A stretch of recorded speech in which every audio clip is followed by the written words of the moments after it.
Will survive. I will survive. I got all the pics I can get. What pics? Go on, details. I will survive. Okay, don't tell us any good. I don't want to know it. Or maybe we do. Scott. I got nothing.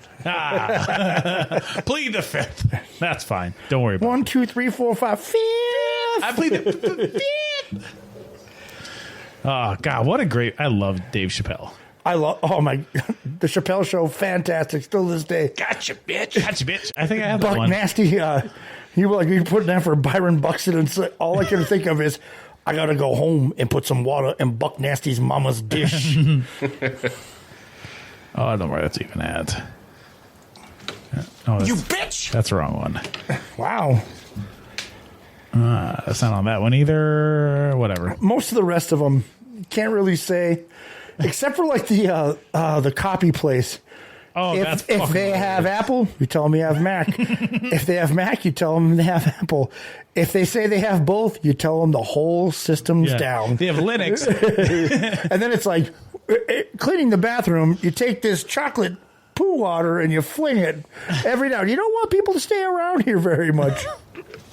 It's perfect for us. There you go. That's a new sheet for you to write. Hey, Yeah. what's our six pack today? I don't know. Let's not say it on the air while we're doing our cold opening. Since you didn't text it to us today, I'm sorry. Somebody actually worked today. for once. God, he said that to me. I'm like, dude, I work too.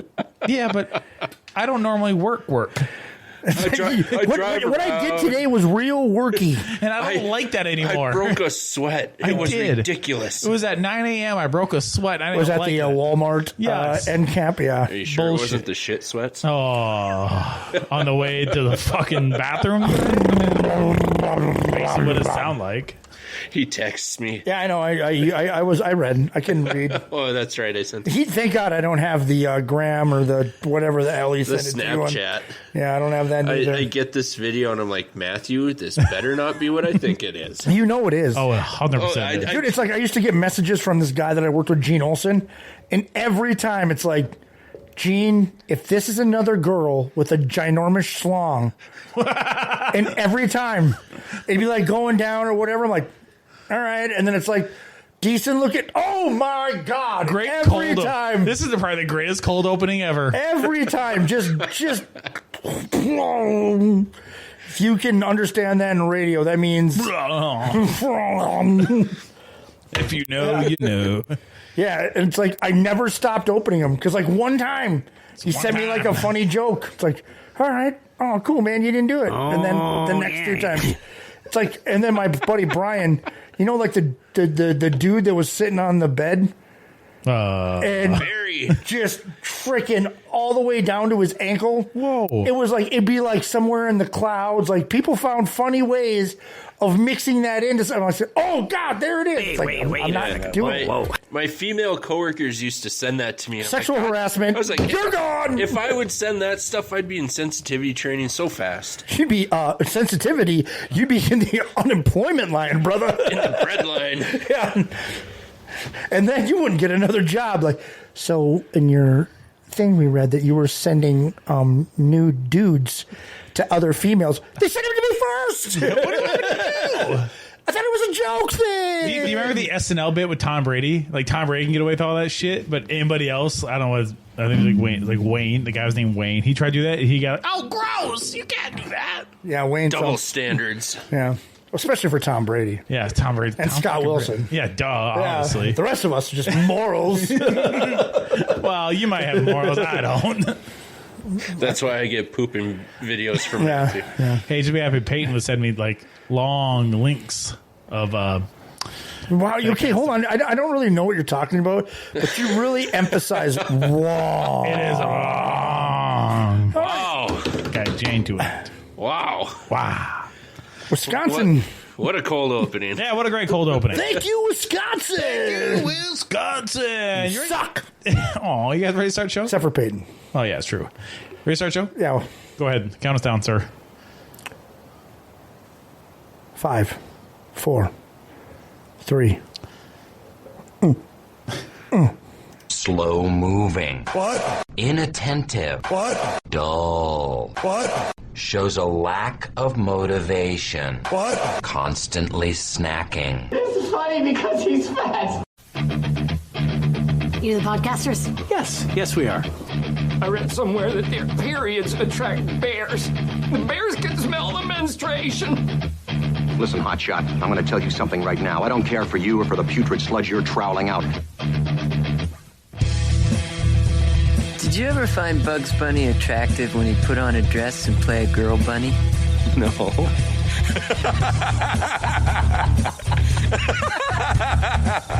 No. Neither did I. Tell me what, Wingy? Did you eat a lot of paint chips when you were a kid? Why?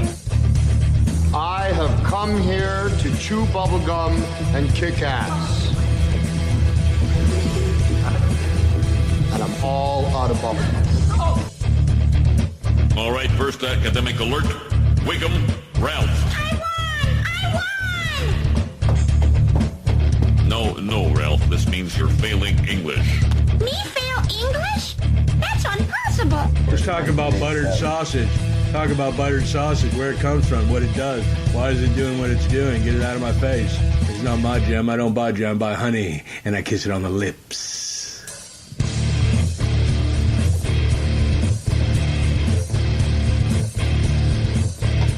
Good morning, good afternoon, good evening. Doesn't matter where you are. This is Beer Belly Sports. Yeah, there's always one heckler out there. My name is Matt Geffrey. Hope you guys are enjoying your beautiful, beautiful day. Welcome to Beer Belly Sports, where to be the semi-pro sports talk. Again, my name is Matt Geffrey. To my far left, a man who is wearing a very, very good T-shirts from the Minnesota Timberwolves not Minnesota Timberwolves, but from Soda Stick. We'll give him a quick shout out. It is the Minnesota Timber Chickens. Bruce Legg over there. Thank you for that lovely introduction. Yep, nailed it. You're learning. And then a man who has somehow found his way to... he's a Casanova, basically. Shit, nobody's ever called me Casanova. Well, you're welcome. Yeah. He's a Casanova lately. We call him Scottanova now. Yeah. Scottanova, right? Supernova. There's that. American Pie reference. Yep. Nobody talks to Broove that way, by the way, Matt. Yeah, that's right. Your new name is not Broove. I'm sorry. Yeah. I should say Broove Leg. Yeah, no, not even that. I am Broove. I am Broove. I am Broove. All right, well, cool. Well, anyways, thanks, guys. Yeah, Scott Wilson, by the way. Hi. The Scott Casanova. Scott Nova. I call bullshit. Not from what you've been telling me lately. Must be fucking nice. Word on the street is. Word on the street that Scott Wilson is single and he's ready to prowl. What happened to Mingle? Man, mingle, prowl, mingle.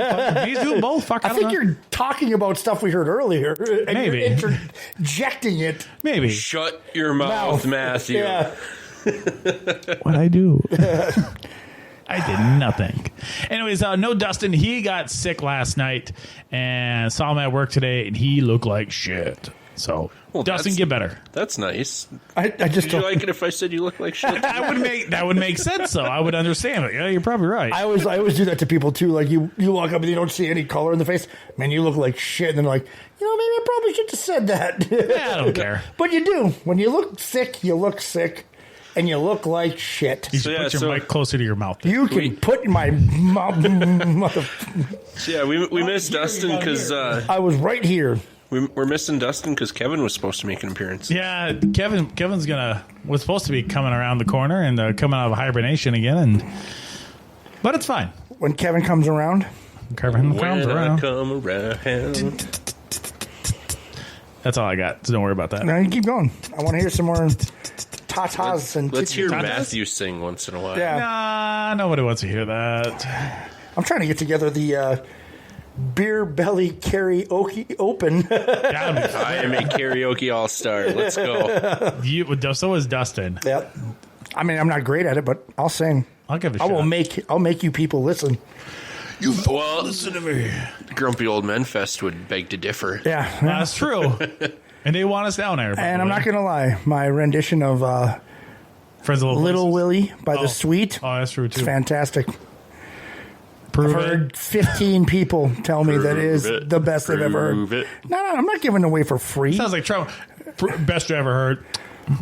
I'm just telling you right now, besides the sweet, Broove is the best ever to sing karaoke, the sweet Little Willie. You've heard it here first, people. It's going to be the greatest. It's going to be the best. You'll figure it out once you hear it. I mean, but then your ears are going to explode with just all this greatness. It's just going to be so awesome. Everything is awesome. So, yes. Fabulous. Fabulous. Anywho, today's show is being brought to you by 7th Avenue Pizza, before pizza became trendy. Herberts and Gerberts, sandwiches and soups. I had one of them today. I had the Goliath today. It was really good. How'd that play out for you? Better than the crumbs you left him from that other place. I was on the wrong side of town. Oh, so was I. They deliver. Yeah, you county worker, they deliver. Yeah. Anyways. Happily, by the way. Yeah, happily. Anyways, also by Better Edge. Get $20 on us when you use that promo code BBS. And also they have the Masters tournament is going on right now too. So they have a thing for that. I'm going to throw some money on that. Want to be the amazing golf ball whacker guy. That's Scott every night. He's a golf ball whacker guy? Yep, that's what he calls it now. It's alone time. He calls it whacker guy? This is a family show. Okay. Okay, you guys ever remember Jack and Melissa? From like Z99, Jack and they were talking about how 2.5 Men when Charlie first left it, and she was like, I can't believe they let that guy on that family show. I'm like, have you ever watched it? There is no way that's a family show. He's a booze hound drug addict. That's womanizing booze hound drug addict. Let children be involved. That dude laid more pipe than the pipeline. Hell yeah, I'll give you that one. That's funny. He has more STDs than they can name. Also brought to you by... Anyways, continue on. Who else we brought to you by? Knob and Kettle, which we will be at next Thursday. For the draft. We're not going to say... The pro football draft. Yeah. Some people got mad when we say NFL. That means not for long. The No Fun League? Yeah. The No Fun League. Pro Football Draft, we will be out there for a draft party at Knob and Kettle next Thursday, April 5th. April 25th. And you can get out there and look at their delicious menu. Hang out with us. Yeah. Join us in some shenanigans. Yeah. We're going to probably do some trivia. We'll probably do some giveaways like we did last time. Farva, what's that restaurant you like again? Shenanigans? Oh, the Knob and Kettle? Josh is awesome. We don't know if we're going to do a video just yet.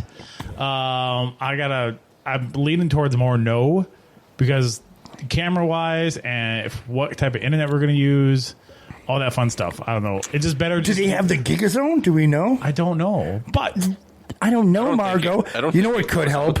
There's a thing that came out a long time ago, and you hit certain letters, and it's not like it used to be. Like you had to get an S, you had to hit the 7. You know, you had to get that S. If you missed it, then you had to go back. Oh yeah, you're talking about. I'm not talking about the rotary. You're talking T9 texting. Yeah, there you go. Yeah. I was super good at that. Who the hell, girl that I used to work with used to be able to talk and send it to. I'm like, what are you doing? I do that easily. And she was like, I'm sending a text message. Like, there's no way. She'd turn it and let me read it. I'm like, you nailed every word of that. Like, I could do this. I do the same. Back when texting was 10 cents a message, and I got a $90 phone bill one month. My dad was love that. What? No way. You should look when you text. It'd be slower. I just start mashing buttons. Yeah. You should miss that S a couple of times. You want to get as many out. S. Yeah, but maybe you could message him prior to and maybe figure that out. But I know he has Apple TV. I do know that. Okay, that doesn't really help me. No, it does not. No, it does not. Also, thanks to MN100Club.org. They are an organization that gives back to the fallen heroes. What that means, fallen first responders like fire, police, EMS, and correctional officers. They give back to the families of them fallen heroes. So that's good to have. We're happy to have them on board. And lastly, Paul Bunyan Communications. We are proudly brought to you by the Gigazone. My phone did not glitch at all, as I was proudly using the Gigazone. The Gigazone. To play music for Matt earlier today. Yeah, it's nice. It's really nice. Yeah, what's my ping at? 2. It doesn't happen. We can actually have multiple devices going, like on the live portion where we're trying to watch super nice for bench questions and stuff now, and not have it be like, we could probably have the T-Wolves game on now. We can without later it glitching out. Yeah. Hey, maybe this is part of the six pack, so I won't say anything. Okay. Hey! Oh, don't forget. I love the enthusiasm. No, Exactly. you know what, Scott? You brought it. Dawn on him. That was, but then, you know what? Then you get a little self-awareness. He goes, I am not going to bring that up. Show content. Yeah, show way content. to go. You're teasing it. Yeah, that's a very in the biz. It's called a tease. Yeah, I literally just said and then nobody knows what we're teasing about either. Why do you have glitter on your damn nose? Don't worry about Jesus. it. Oh my God, you do. It just keeps every now and Really? again. Yeah. That was a joke. No, where's the strip club at here? There's none. Oh my God! Like, where were you at? Every now and again, like you hit me just right. It's like I'll hit you, all right. Yeah. Hit me with your best shot. Hit you with my glitter. Wow. Glitter bomb. Yeah. Well, I mean, you should probably know where you've been and why you have glitter on your nose. I really don't know. Anyways, keep going. About what? I don't know. We still have a little time. Brian said he'd be good to go. Oh, speaking of him. Yeah, we're going to have Brian Bissonette on. Yeah, in a few minutes. We'll probably about 10 minutes or so. But yeah, we have Brian Bissonette on here just in a few minutes. Brian Bissonette is the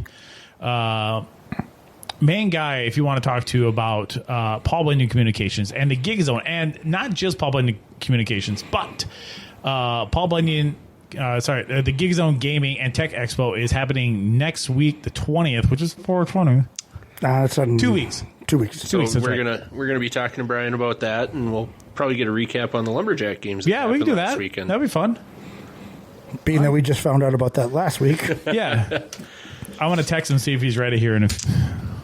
But yeah, that's and he'll give us the ins and outs of what's going on and what's the haps on the craps going on at the Sanford Center. Matt and I are thinking about maybe showing up the night before and doing a little video.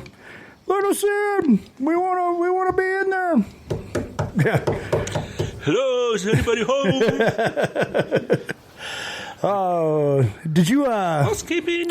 So about that, Matt, you're going to be involved in that, correct? You're going to do a few games. I want to go there for a little bit. I have my little girl's softball tournament, so I will be out of the Paul Bunyan games. It's her first softball tournament, so and it's in my hometown of Thief River Falls. So you have to go. There's some family there that I'll. It looked pretty bad if you didn't show up, and I understand. Yeah, it'd be pretty bad. So are they coming to heckle you at? Oh yeah, for sure. Kettle next week. Oh yeah. Oh yeah. Or 2 weeks. What is it? 20 do we need to set up a peanut gallery? Versus fan club. Yeah, I don't know what penises have to do with anything. No, I know. Peanut. Yeah, they'll be close. We've been there before, and there was tables kind of close to there. Because we had one guy there the first time because we didn't really plan it, and then we showed up, and then there was one guy that's like, "Can we us? Can I go up there closer to listen?" Josh was like, "Yeah," and he sat there close, and he's like, "Yeah, Josh, the guy's really." So I went and sat and talked to him, and then he ended up being on the show.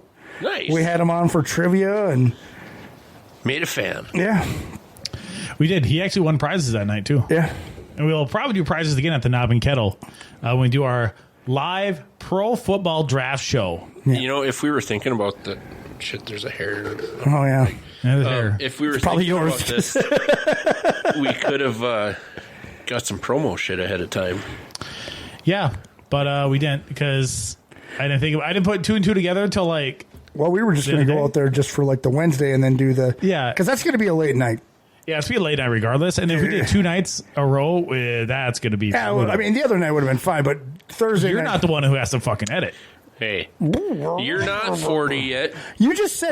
hold on, Grandpa. Hold on. Yeah, with my new computer programming, I don't really have to edit. You just said Publish. that. Now he just likes to throw it out there in the wind. Oh, you're not the one that has to do this. And I've sat here before for 15 to 20 minutes. He's like, well, that's done. Yep. But then I get yelled at the next day. Can you get your lips closer to the mic, huh, Bruce? Well, you talking to the... Well, you're all lollygagging. Look at you now. You're like this, though. It's hard to hear you when you're like Dude, I'm never that far away. Sorry, let me. Hey, asshole, do your job. Wait, Bruce is like this. I can still hear you just fine. Yeah, but not really. You hear me a lot better when I'm like this. Yeah, see? Weird. Matt's over there deep throating. Yeah. This pink blanket with polka dots. Hey, it feels good on my feet. Yeah, and he makes fun of me for sitting down. Yeah, you are sitting down. Get an anti-fatigue mat. No, all I do is sit at work all Get day. an anti-UMAT. Anti-UMAT. Are you writing down show titles too? Yeah, because you're slow. Look at that. I already have like 4 or 5 of them already. Oh, now we have a competition of show titles. Look at me, la-di-da-di-da. It's a motherfucking M-A-T-T. All right, Mr. Bissonette is ready. So, la-di-da-di-da. We're talking to the motherfucking double B's. Brian Bissonette. So we're going to see if this works. I don't want that. It worked for the other. All of a sudden, Matt calls me the other day, and I'm like, what the hell? I'm like, hey, I'm calling you on my computer. I'm like, I did it to him, too. Wow, you slut. I just want to make sure we're sure. But Matt's a whore. Yeah. I mean, you're not wrong. Mostly butt stuff, but. That's true, too. On the phone with us right now is the man himself from the Paul Bunyan Communication and the Giga Zone Gaming Championships tournaments, and also the Tech Expo. Brian Bissonette. Hey, welcome back, sir. Hey, thanks, guys. We missed you. We the only thing I'm missing is my beer. Hey, just crack one with you. no one's gonna know, right? True. Yeah, see, there you go. So he's drinking one right now. Hey, He's like, right yeah, I now. cracked one. It's great. Yeah. Well, if it makes you feel any better, Brian, we're all drinking right now. I mean, obviously. Well, I figured you'd make up for me. Yeah, we're here for you. Brian, talk to us about what happened over the weekend. It was the Lumberjacks games. Tell me how awesome that was for you. Yeah. Well, it's a really long day. We started the Lumberjack games back, I want to say like 2016 as a fundraiser for Bemidji High School baseball. And the uniqueness of it, of course, is that it's multiple events. It's like the, and now, of course, we've got 5 of them. So it's like the marathon of bar sports. Jeez. We've got curling, cornhole, darts. What else? Bowling and axe throwing. It's hard to keep track of them all now. I think Melissa would have loved for us to come down and throw some axes with her. Just it actually was the last event of my group. There's teams of 4 compete, and there's 12 groups of teams that go on each bus to each venue. And so my last one was hatchet throwing, which I was a little worried about because, of course, it's been a long day of festivities. Actually turned out really well, and I actually can throw an axe a lot better than I can throw a dart. Well, there's that. So what you're saying is you had plenty of aiming fluid. Not so much me, but a lot of the people. Yeah, you felt it. Yeah, you felt the vibe from everybody else. You soaked it in from them. I get it. Absolutely. Well, when you have the responsibility of having to be the MC after the event, you have to pace yourself. Yeah, it's not as fun then. Responsibility. Responsibility. Who would ever do that? Matthew? I know. Suppose Brian, the responsible one. So I think I'll get it from the other side. One day when he retires, he's going to be on the other side of that. Yeah, he's going to be on this side. And I know just what to say and do to annoy people. As you should. Oh, learn from the best. You learn from the best. Yeah. Well, it was a great fundraiser, though. I mean, we raised over $20,000. Wow, awesome. All right. That's for the Bemidji high school team? Yep, the Bemidji High School baseball team, and it was originally started with 3 events, and then we expanded to 4, which added 12 more teams and obviously more money from a fundraising perspective. Nice. And this year, we went big. I don't know if we could do any more. We got 5 different events, and the Bemidji Eagles Club stepped up and stepped in. They're awesome. Heck yeah. And we were able to have, we added them as an event venue, which there's not many facilities that can handle that many people in the region. And so we were just thrilled that the Eagles Club, not only did they donate the space to us, but they also made a donation to the Lumberjack baseball team. So awesome. A win-win all the way around. That's awesome to hear. For them, yeah. So, was that where the darts were at? Great.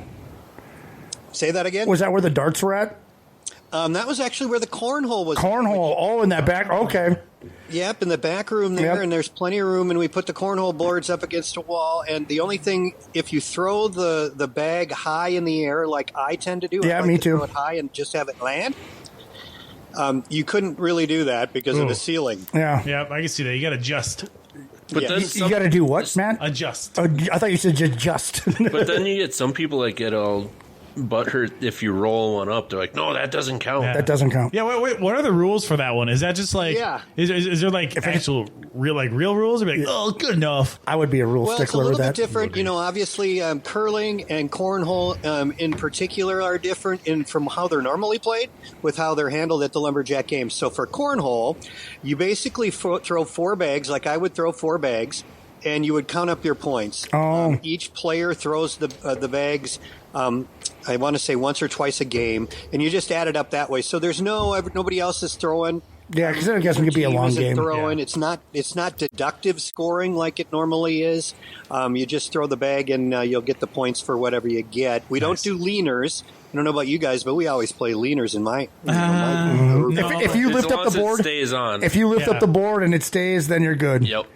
Yeah, as long as it's on. We do the leaners as far as around the hole is worth 2 points. Oh. No, I'm not That's that a rule nice. I think I don't know. I kind of maybe I might introduce that rule into my I've always- my household rules because I kind of like that. I've never heard that one before. It's got to be amongst friendly people because it can get pretty. Oh, no, it whether does. It's actually around the hole or not, but we don't do that either for the cornhole tournaments that I'm involved with, including this one. And the Dragon Boat Festival does one. We don't do the 2-point around the whole thing. It's just 1 for on the board, 3 for in the hole. Yep.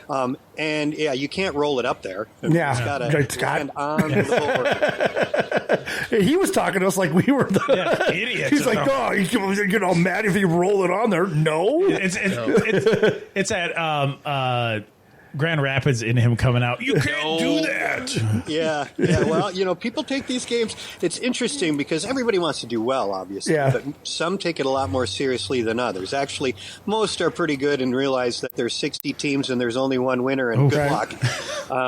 But there are people who are pretty competitive. And it never really gets too out of hand, though. I think most people realize, obviously, the goal is to raise money and have fun. And people have plenty of that. So, it's interesting. I don't curl, so that's almost impossible. we're supposed to learn that soon. Yeah, we're actually going to go learn from.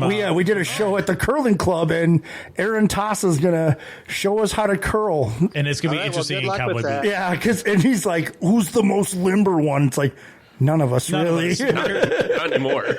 Well, it's an art in itself just to be able to throw the rock that's exactly the rock what down the ice. You take some practice. I was pretty proud. We threw. I want to say a total of 8 rocks apiece, and I got 2 that stopped in the house. I think they call it. Yes, that is true. Yeah, good job. Yeah, well, I'm learning a little bit after all these years of living in what is the curling capital I know, right? of the world, right? Me too. So I'm always thinking it's like we try to get our kids into it, and they never like. Nah, it's kind of boring. It's like it's the curling capital of the world. Why not? Joe Polo went to school with me, and he's got a gold medal. Hey, idiot! There you go. By osmosis, you should be a good. I should be. He taught me one time, and I was like, I'm going to play basketball. Well, and idiot. you know it's offered in school, though. A lot of the people that were there, nice. if you go to Bemidji High School, you can take curling, and who wouldn't? I mean, I would have. I remember I took canoeing just to get out of school.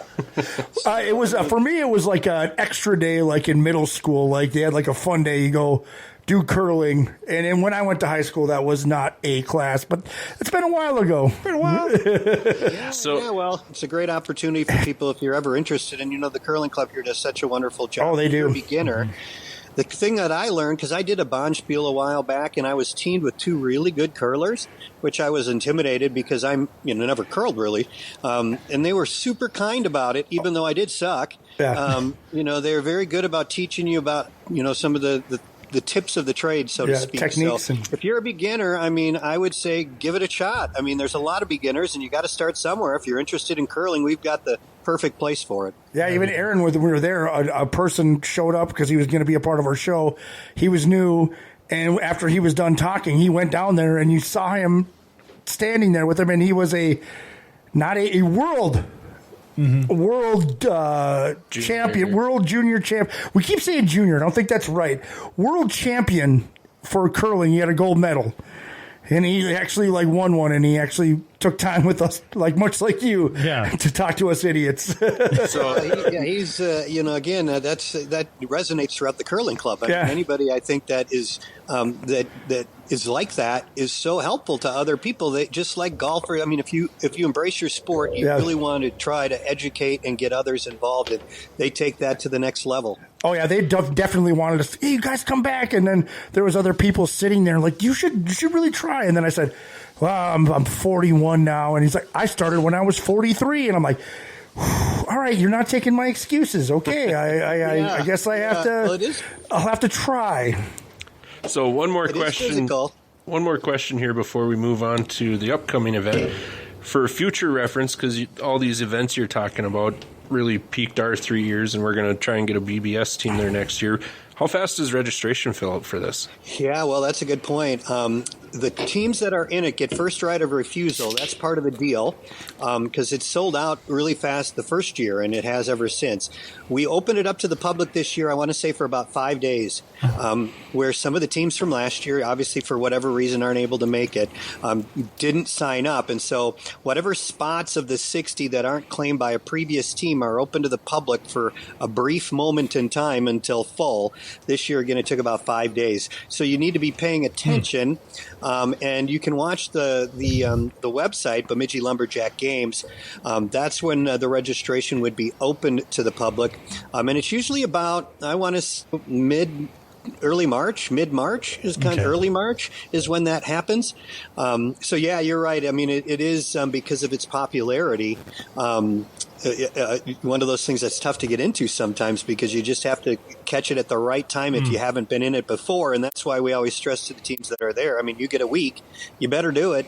Or else you're going to lose your spot because it's just such a unique fundraiser that a lot of people want to get involved. That sounds awesome. So do we get a heads up since we're a part of the Gig-A-Zone? Yeah, Gig-A-Zone. You know, do you send Matt like a winking text message like sign up? Tis your time. I have a feeling we'll probably be talking about this time next year. Heck yeah. Will be. Absolutely. And then we'll be like, continue to harp on me until I give it up. You guys didn't sign up. I gave you like 3 weeks notice. Idiots.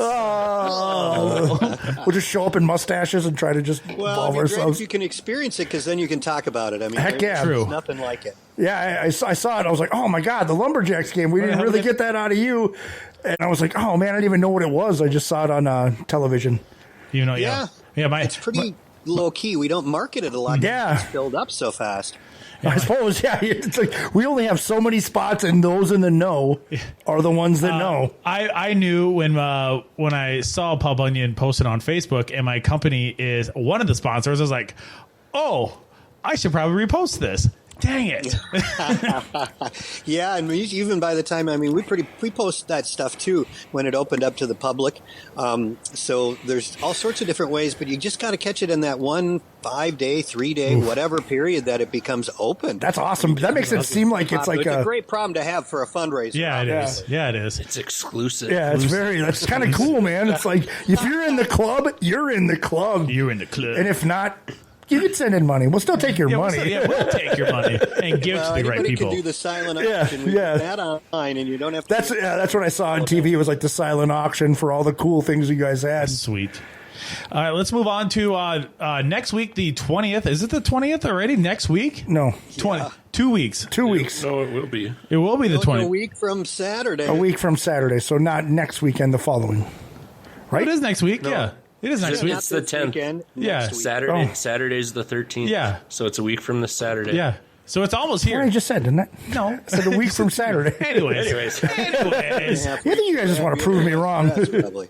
The Gig-A-Zone gaming is back, and I see photos all the time of what's going on, what you guys are going to have. Talk to us about when did it start, and how much has it grown? Yeah, it started as an idea. I can remember it vividly. Our CEO called me into his office with our now CTO and said, look, I know, doesn't that sound fancy? And then it's the marketing guy. I get that a lot. I'm with a lot of people with initials, except I'm the marketing guy. Yeah. You're MG. Yeah. You're with the CTO and the CFO, and the MG's there. Yeah, sounds like but he they called should me make. into his office, and he was like, I'm seeing these gaming tournaments that sell out at like the LA Forum, and our fiber optic network. One of the many advantages it provides is gaming, and low latency, and obviously high speeds. And he said, I think we could probably come together. We could probably put something together like that. Now, not on that scale where it's, you're getting the best gamers in the world, but hey, let's try to create an event that we can get, that will create some competition amongst the gamers in northern Minnesota. So it'll be like, the championship for our region of gamers. And we'll just create this from scratch. And that is how it kind of all got started. And it was in 2016. I want to say November of 2016. Wow, a lot of things happened in 2016. Lumberjack Games, and now this. Well, and it's a big year for me. He doesn't want to talk about it. Of things I have to do, but it's actually, there's such awesome events. It's hard not to, totally get into it. And as far as the gaming event went, that was interesting because we did it just in the conference room area, and that very first year we had about 1,000 people. Oof. Which was okay. But, I knew, and we all know, that I think that there's a lot more gamers than that in this region. So, what do we need to do to maybe attract them? And one of the things we really emphasized it is a free event, of course. You can come free. It's free admission, free gaming, nothing. The only thing you need money for is food, and maybe if you want to get a sweatshirt that we offer, and you can buy that. But other than that, you don't need any money. And so, it was just confusing to me personally as a marketing guy that why didn't more people come to this? This is really cool. And so we really started emphasizing the fact that there is no catch. I mean, we're not going to put you in a room like a timeshare and make you listen to me talk about Paul Bunyan for an hour. I did that in Vegas. It literally is free, and you can come and go as you please. And, I think that helped us kind of maybe get through any perception that, there's got to be a catch to it. And so the next year we added a few things, including that's the year we added. The second year was the year we added all the arcade games that people can walk up and play. That was not at the first one, and in fact was one of the first things we said when we walked in that morning was we should align the walls with arcade games. Should have. And that turns out to be, of course, one of the one of the many, but I think something that everyone, no matter whether you're a gamer or not, you do those types of things still. You'll play pinball, you'll play Pac-Man. If you don't, come on. You have to. Big Buck Hunter. Well, Big Buck Hunter. Come on. There. Sign me up. You don't even have to spend any money. That's the cool part. We're going to be there all day. You don't want to spend money. I mean, it's free. So you can just walk up and play any of the video games, and we've got more than ever before this year. That, to me, is the coolest part of the event, is that because I just know everyone can do it, from little kids to grandmas. It doesn't matter, and it doesn't cost you anything. Go up and try your luck at Space Invaders. Why not? Why not? And pinball is even better. I mean, pinball's pinball. How, if you're going to be embarrassed. I'm the pinball wizard. That's not true. That's probably. I'm going to get. I've never watched him play pinball, but I'm guessing that's not true. Because you're not very coordinated. Yeah. Thank you for that. I love. My son is upset because his sister has a softball tournament that day in Thief River Falls, so we have to miss it. And I was like, oh, we should go because he just started playing Fortnite. I'm like, they got a Fortnite thing. I'll do it, Dad. I'm going to do it. It's like. Dad spoke before he talked to Mom, and then Mom told us that, that's not possible because we have to go watch sister play softball. Damn it. There's always something going on. Yeah, I know.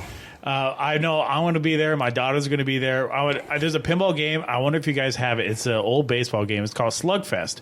You used to get baseball cards out of it when... And oh my! I hope that's there because I love that game a lot. I'm skeptical that it would be there if it's an older pinball machine. Well, that spits out baseball cards. Yeah, well, I doubt it spits out baseball cards now. And a free game. Well, you never know. Very generous of them.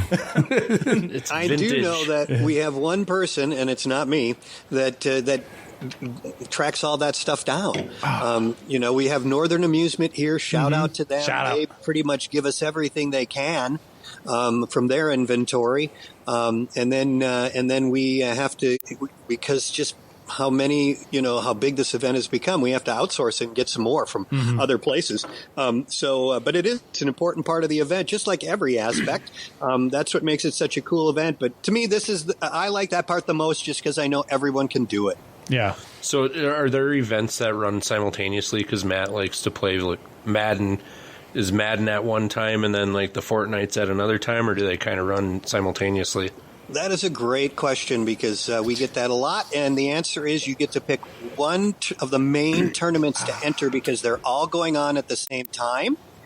The only exception is Fortnite, because you can play that anytime throughout the day. It's not a game where you're competing against other people directly. The other contests like Super Smash Brothers and Fortnite and Valorant, those are they're competing team against team in a bracket.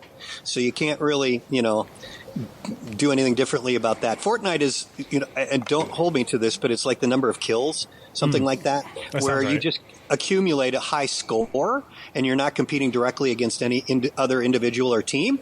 So, yeah, you got to pick one. So if you like Overwatch and you like Rocket League, which Rocket League's the main stage tournament this year, you're going to have to pick between the two. You can't do both. And we learned that early on because, of course, people signed up for multiple tournaments the first couple of years. And they'd miss they miss participating in one of them because they're doing the other one. And we can't wait, because these tournaments already go until 6 or 7 at night. We can't we can't be waiting an hour for somebody who's playing another tournament. I get that. So not only that, but it gives more people an opportunity to get into a tournament. There's limited spots. We've added more tournaments than ever before this year, but still there's limited spots. So the more tournaments we can have and offer, the more opportunity that provides someone to participate. They all get full. And so my biggest tip for a gamer who wants to get in a tournament is get there early. It's first come, first in until full. And we open the doors at 10 a.m., but people start lining up, I want to say, and I don't know. I don't know when you should, but some people line up at 6 in the morning, 7 in the morning. Wow. I don't know. Dedication. I think you have to do that, but it's all arbitrary. When the Rocket League tournament gets full, it's full, and that's the fun part about that stuff, though. People in, so it's first come, first serve. But I also want to stress that you have to. This year, we're doing something different to make it go faster to get signed up and get the tournament started, and that is creating a GigaZone Gaming profile. You beat me to it. I was going to ask you that. Yeah, it's free, too. Everything's free. It's free to do that, but you have to do that before you come that day. And we're going to tell people in line so they can do it while they've got their phones out. But you need to do that, because then you'll just walk right to the tournament you want to enter. In the past, you've had to stay in a long line with everybody to get to the front and then sign up and then go to the tournament you want. Now you'll be able to walk right in the arena to the tournament you want to get in, show your profile, they'll scan your stuff, and you will be in, within seconds. And then you'll just wait for the tournament to start. So you need that profile. It's not pre-registration. It is not guaranteeing you any spot in any tournament if you create that. Nice. But that's what you're going to need to get in one on Saturday, the 20th, not this Saturday. Yeah, no, not this Saturday. Next Saturday, Bruce. Yeah. The 20th said that. Yeah. So are the games like Xbox based or PlayStation based, where players can bring their own controllers if they want? Or Yeah, it gets pretty complicated with when you do something like this, and that is another good question. The games pretty much are PC now, because that does have accessories that you can bring to make it like it's on the Xbox. Where vice versa, if you play on a PC and you try to play it on an Xbox, it's a lot more difficult. So PCs are primarily what we use, but you can bring your own controllers. And the only exception I want to say to that might be like Madden.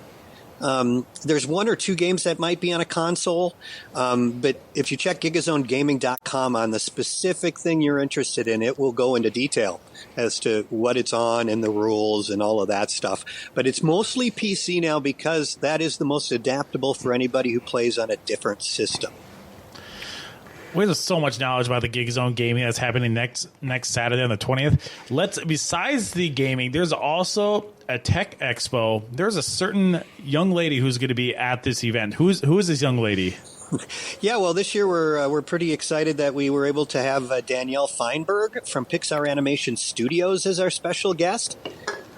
She's been at Pixar, I want to say, since 1997 or Holy longer. hell. That's a long time. All of them. Yeah. All the movies. 14 of them she's worked on, and I don't even go to movies, and of course I have kids though, so I recognize a lot of them, like The Incredibles, A Bug's Life, Finding Nemo. I mean, just go down the list of Pixar Finding movies. Dory. Yeah, there's probably way more that we're not even remembering right now. She's worked on a lot of them, and so she's going to be on the main stage at 2:00, and she'll have, I think, a pretty inspirational and pretty cool visual presentation, given she's works at Pixar. And everybody can come to that. Again, it's free admission, so you can just come in. And if you're not coming for a gaming tournament, I always recommend you come a little later. Come after 11 o'clock. Because there's a big rush, obviously, for all those gamers getting into the tournament from 10 to 11. But once that rush is through, it's pretty easy just to walk in and walk out. Although we do anticipate, obviously, I think more people arriving between 1 and 2 to see Danielle. Yeah. And so that's when she's going to be on the main stage is 2:00. And then after that, she's going to be a judge for the North Star Pitch Competition. That's something that Greater Bemidji puts together for entrepreneurs to pitch their idea for a chance at some cash and prizes, as well as to advance to the state level competition. And last year, the winner of our pitch competition here was the first one from Bemidji to ever win the state competition as well. So that's kind of a neat awesome event. So I'm signing up for that one. Yeah. What are you? Hey, hold on. What are you spitballing to these people, Matt? I don't know yet. I'm just learning about this. Well, the deadline to enter is Friday for that, and that is put on by Greater Bemidji and the Launchpad. Oh, yep, I know them. So that's not directly Paul Bunyan Communications, but it's obviously a part of our event, and we certainly support their efforts, and it's a natural. I mean, to have that type of... Heck yeah, that's cool. Finally, we got a Bemidji winner. We got a Bemidji winner. Go. Hell yeah. So start thinking about something. Might be too late for this year if you don't have that concept. Matt's always thinking about new concepts like every day. He's messing about things. Something you can't wing, Matthew. I know. The Pollock in me, the South Dakota guy. I mean, then he doesn't have a chance at winning. If he overthinks it, he's no chance. All right, Scott, you had another question. Well, so any other last things you want to possibly bring to light about the next weekend before we move on? Well, no, I think I did want to highlight the exhibitors as well. Oh, yeah. We've got over 25 local schools, businesses that are going to be there showcasing the technology they utilize, whether it's at, in their educational program, let's say at like the IT Center of Excellence is going to be there from the Twin Cities area. We've got Iron Range Engineering. That's a school up in, I want to say Virginia or Hibbing that's going to be there. A lot of different educational school opportunities to see what different careers in tech and what the institutions have to offer in that realm, as well as a lot of businesses who utilize tech, here every day, and they're looking for people. So if you want a job in tech, it's available here in northern Minnesota. Might be more hidden, like Air Corps Aviation is going to be there. They revitalized old World War II aircraft. That's pretty cool. I drive by there every day. That's kind of cool. Yeah, well, super unique, and really cool, and certainly technology is utilized in their business. I can about imagine, yeah. So, I mean, it's just an opportunity for anyone interested in technology to come and check it out, whether you're a student looking at maybe a potential career path, or whether, you're already in the, you're like us, older, but you still can see some pretty cool things. There's going to be drones, virtual reality simulators. There's a welding simulator that's going to be there. Whoa. So, I mean, it's just a lot of cool things so it really is an event for the whole family, whether you're a gamer or not. Obviously, gaming is a big part of it. And we just want to make sure that everybody understands that it's not just gaming anymore. That's a part of it. And I think a part that they can participate in, too, through the arcade games or pinball or whatever. But now there's, just a whole slew of different things that you can see. The future. And if you're looking into, like, anything, there's these different technology companies there that are looking to give you information about how you can advance yourself in that field. That's unbelievable. And then you have the Pixar lady who's there talking about it, and then you got people there that are showing you, hey, we can teach you how to do it. Heck, even in the military now, they fly the Predator drone by joysticks and stuff on a screen, just like you're playing a video game.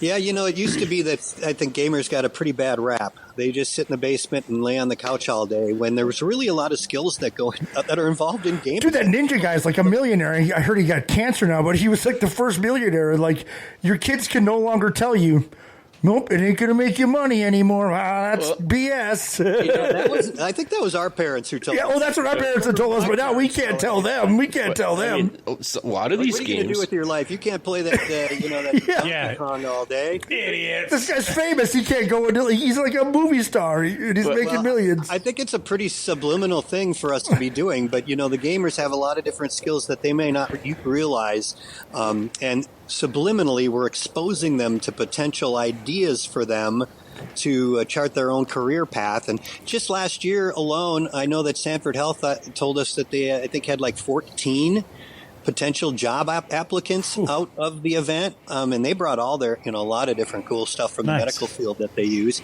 and so it really is, I think, a great opportunity, especially if you got someone that is thinking about a career in tech or doesn't know what they want to do. This might be able to spur them on to get inspired and I guess do something about it. Get their creative juices flowing. It's probably better than like when the ladies sit down and watch their Real Housewives things. They're just sitting there not doing anything. Video gaming, your problem solving skills. Wow, some hand-eye stuff. You got a hand. Yeah, well, I think there's a lot that goes into it, depending on how you what kind of games you play and things like that. No doubt, but there are skills that come from that. As anything really. But you're right. I mean, there in computer programming, from getting along with other people or how to interact with other people, both online and in person. Those are some of the skills that subliminally come with it. Yeah. So I don't know. There's a few times. Really cool event. There's a few times where I want to kick my kid outside to go play with his friends instead of sitting down to play games with his buddies, but. That's how it is nowadays. That is how it is. I remember I didn't, of course we didn't have many video games and they were kind of expensive, and we played outside and played, I think we talked about this last time. They kicked the can and all that stuff, but times have changed. So one other event that you guys just had wrap up was the bracket challenge. How did that go?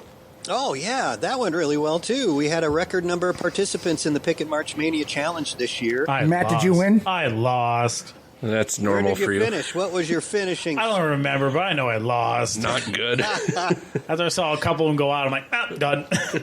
Yeah, I didn't do very well on my picks either, but it's always a terrible shooting. So this year I want to say 833 participants in the contest. Top 10 won credits on an account at Paul Bunyan Communications, and then this year we randomly drew. Of course, we do every year for just a random winner, and it just so happened that was they finished 666. And they got the credit? Hell yeah! Hell yeah! That's my people right there. $100 credit for finishing, in the bottom 2/3. Why not? It's like the first year I ever did the Dragon Boat races, we got 5th. And then it was like it goes to the top 4, and then it's like the 20th or whatever. But yeah. It's like, oh man, we finished so close. Well, that's funny you bring up Dragon Boat races because that's coming. I'll be on the show talking about that in a couple of weeks. I did that on purpose. Yeah, the next thing a good segue to it. Thank the next you. thing we talk about will be the Dragon Boat races. Brian, thank you so much for joining us on this. I thought it'd be a little quicker, but hey, you know what? We love when we talk to you. I'm a talker. Yeah, we are. Well, I'm a marketing guy, so I'm a little long-winded too. So we all know. Thank you so much, Brian. We love you so much. Thank you for the GigaZone Gaming Championship and the Tech Expo stuff that's coming up, and the Dragon Boat races are coming up, and the Lumberjack games that happened last weekend too. So thank you so much. You bet. Talk to you soon. Have a good night, man. Bye. Yeah. So that was Brian Bissonette. He joined us here on the shot as I try to get everything back up. Perfect. So yeah, what a guy. What? You're a little longer than we'd like to have on. You're talking to probably your best sponsor right now. You're talking a little long there. I didn't say that. Basically, undertones. Don't bite the hand that feeds you. Yeah. Thank you. No, I'm just kidding. Man, no, he's seriously it's a lot of good information. He does. He has tons of good information for us. He's a great rep for Paul Bunyan. He's passionate about it. You can tell he believes in their mission and. Fiber optics, man. That's what we learned. It's never going to get old. Aiden learned. Aiden learned about fiber optics. He said he loved it. He Look wants at that, it Aiden. Aiden could have been at this tech expo. Oh, he's going to be so pissed Yeah. when he hears this. Yeah. Fuck, I wanted to be there. Well, Jackson's already pissed that he can't be there. that sucks. Hey, talk to his mom. Fly him out for the weekend. He's probably, no. Yeah. You flipping the bill on that one? No. I'm single dad status here. No. So you're flipping the bill. You said you was cheaper this way. In certain regards. Did you say inserting? What are you inserting? Nothing. Oh, not yet. I love it. Oh, here's my rim shot. Whoa. Rim shot. Oh. Anyways, let's do our six-pack. It's now time for Beer Belly Sports Six-Pack. Scott, did you get the six-pack wrote down while we were doing that interview? I asked you. You're like, Let's start off with the Minnesota Twins. How about that? Minnesota Twins. Ooh, 3-7 after today. They won today. They won, so they're 4-6. They're 4-6. They won. They beat the Dodgers, the very, very good LA Dodgers. Yeah. So 15 strikeouts last night. 14. I saw 15. It's 14. Was it 14? It's 14. Either way, too fucking many. Yeah. Yeah, right. It's the most he's ever had. Shock. But that's baseball now, though. Yeah. It's hit it over the fence or strike out. I don't think the Dodgers struck out that much. Yeah, it's true. So, I mean, they went back to back, though, too. It's fair. And then every one of their 3 runs last night, what were they? Solo. Sounds like me in my 20s. Ours? Me at 37. Yet. Yeah, getting there. But anyways, Wink, wink. they strike out a lot. I know it's like baseball's changed a little bit, but it's still just it's a problem that we're really having. And the way the season started off, think about the way the season started off. Yeah. Like Jeffers, he was hot during spring training, and now he's fallen off. Julian, He had a home run last night. a top 10 by MLB Network. He's batting, up until today, was batting like He was. 111. Matt Wallner's batting 083. Royce Lewis got hurt again. After 2 hits. And that's where Running the bases. Yeah, Swetzler and me, man, like, I know he thinks he's going to be, and he plays, he is the All-Star. I just want him to see him play. Buxton laying out for that ball. I'm kind of surprised he didn't hurt himself. He's actually doing fairly well. Correa's doing very well. He had a home run on Tuesday night. But it's the worst start to a season that we could actually have. And honestly, I just heard today, it's really not our pitching, and our pitching's pretty bad.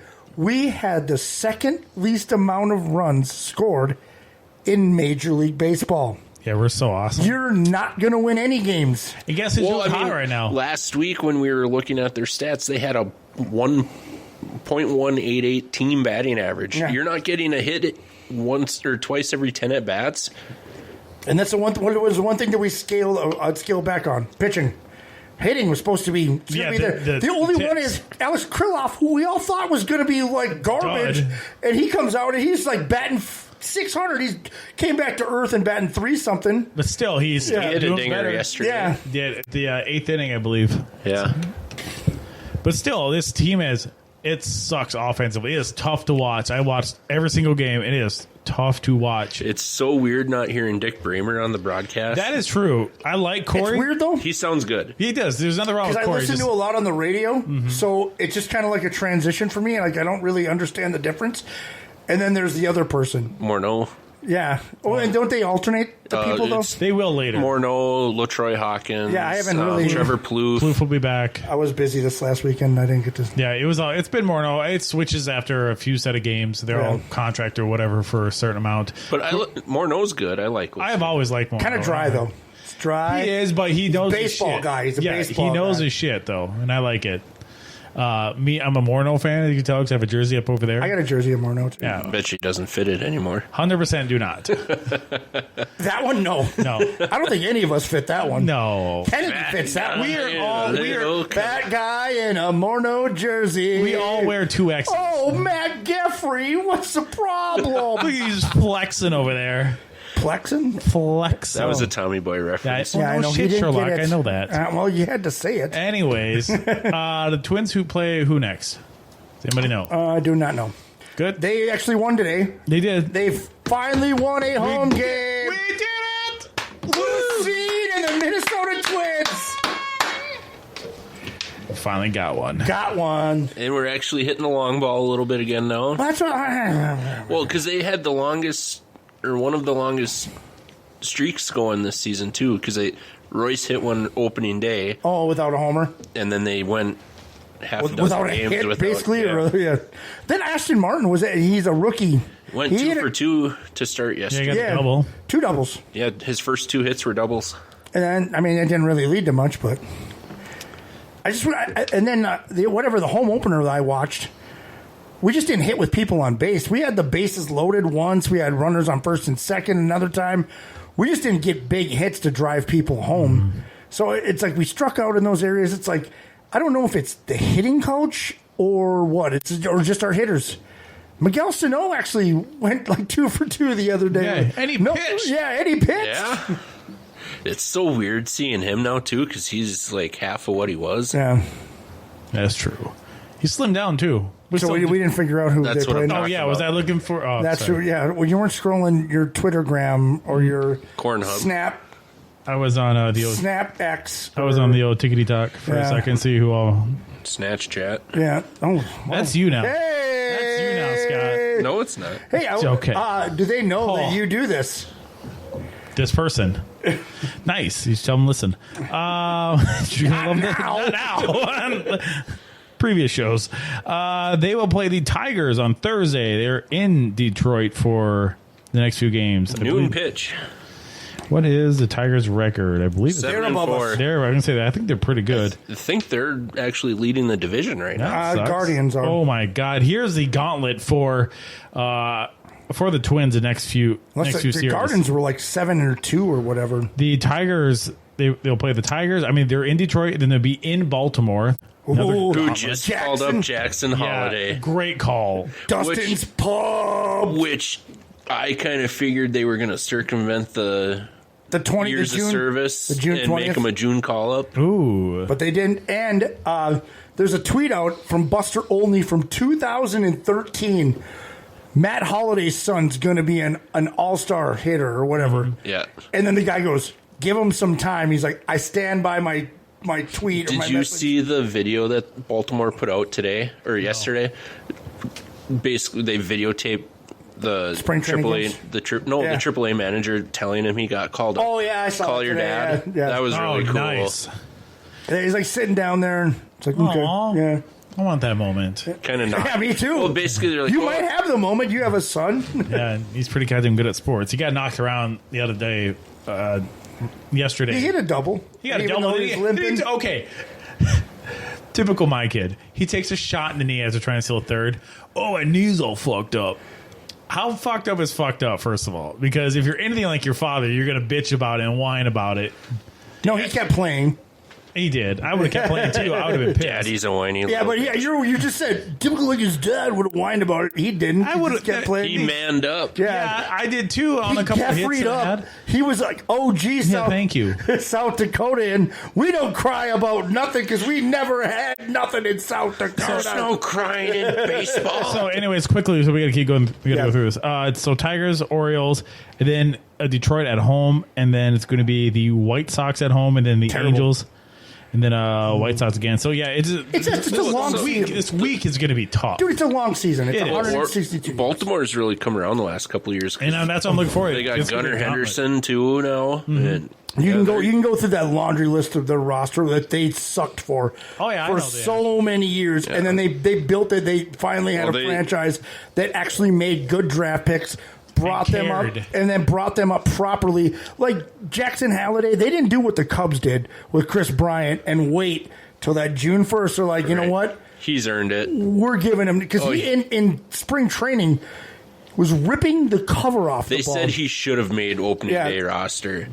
But so they're... Maybe just like another little chip on his shoulder, Well, that's what his manager, AAA manager, was saying. You've always kind of played with the little chip on your shoulder, and now it's like, yeah. Well, so I was just reading this at the end of my day today. He's wearing number 7, who that number hasn't been worn since Cal Ripken's dad. Ooh, they wore didn't retire it. It was unofficially retired. Oh, sure, and sure. the Ripken family, both Cal and Billy, came out and said, "We fully support now there's this." a little pressure. They're like, Billy Ripken did get to wear the son of a gun. Cal Ripken wore 8. Billy Ripken wore 3. Damn. And it's like, so yeah, you're probably the youngest baseball player out there. We'll let you wear your dad's number, our dad's number. He is the second youngest MLB player now at 20 years old. Oh, shit. Who's the youngest? I don't remember. Is that De La Cruz kid? That kid's good. Oh, really? my God. Yeah. No, I think he's older than that. I don't know. All right, moving on. We got to... He's moving on. Right. You want to talk about the Minnesota Wild? Oh, the Minnesota Wild. Let's officially eliminated from playoff contention. Wah, wah, wah. God, Nathan McKinnon is fast. Holy shit. It's like he shot out of a He made Middleton look like he was standing still. He was kind of in decent position, but then he just... All 3 of his goals were just... There was a couple of times, like... We were on the Middleton one. He's like, I'm going to try to get a penalty. And he's like trying to hit him with his stick. He's so fast, he couldn't even hit him. Yeah. Well, it's because I was watching. And then Cale Makar's twister wrister. I was watching it last night and playing games on my phone at the same time. And I turned it on. And it was 2-2 after the first. And I looked up again. I was like, holy shit, it's Dustin's 5-2 now. I mean, curl. Yeah. I quit watching when it was, I think it was 4-2 when, McKinnon got that other one where he's just like, here he goes. And you know what I'm not a fan of? ESPN's coverage versus Bally Sports. It just seems way different. And I'm not just saying the commentating, the video angles, it seems like they're off. I might catch some flack for this, but I'm not a fan of Leah Hextall. She's one of the commentators. Yeah, I don't know who that is. Just so I didn't care about the commentating. Yeah, I didn't. I mean, the other guy, I forget his name. Oh, he's Buchagras. John Buchagras is great. I didn't, the other one. I just thought the video angles were just kind of weird. Maybe it's just something I'm not used to. I don't know. But they were just gushing over Colorado too. How about Wallstead talking shit to me about him? Got a shutout. Huh? And then don't start young goaltender, Scott. Aiden said that too. Aiden messaged me, she's like, this dude's a dog. Dog, Scott. Don't start young goaltender, Scott. Well, it's at the end of the season now. He's going to be up next year, but you don't want to. We don't know that yet because we don't even know if Fleury's going to retire. True, he said he's not under contract. Yeah, he's a free agent. Did you see what he did to Dewey's Jeep? Yeah, that's hilarious. Those guys started that war, and because they TP'd. They didn't cover that because Bally Sports didn't do it. I wonder if there was a retaliation. So what started it was Dewey when they were in Minnesota last week. TP'd Flowers' car, wrapped it full of. And then they went back and forth. They showed that whole back and forth thing on Bally. I wonder if Flower did anything to him. Colorado, because obviously ESPN doesn't give a flying F about that. That was something that Bally Sports covered because they know the personalities. We lost Matt. Working. Go figure. I got working. But I got workings. I got works. I got workings here to do. But I think that next year, we got the piss missile. We got him, and you'll have another year. It's not a terrible roster. We had some bad injuries. We called up Liam Ogren. Yep. So he's going to make his NHL debut tomorrow, I believe, and in then Vegas. Did Charlie Stramel transferred to Michigan State? So okay, do you think is that a good move for him, or what do you think about that? You know more about college than I do. So what happened is Michigan State got a new coach now, who happened to be Charlie's U.S. development team coach. So there's some familiarity there, and there's a couple other players that were on that U18 national team that. So hopefully he'll rebound and regain that first pick status that a lot of people said was a little of an overshot. Well, again, we'll talk about this later. You don't draft for need. You draft for best available player. Who was the fast kid that Chicago got later? Oh.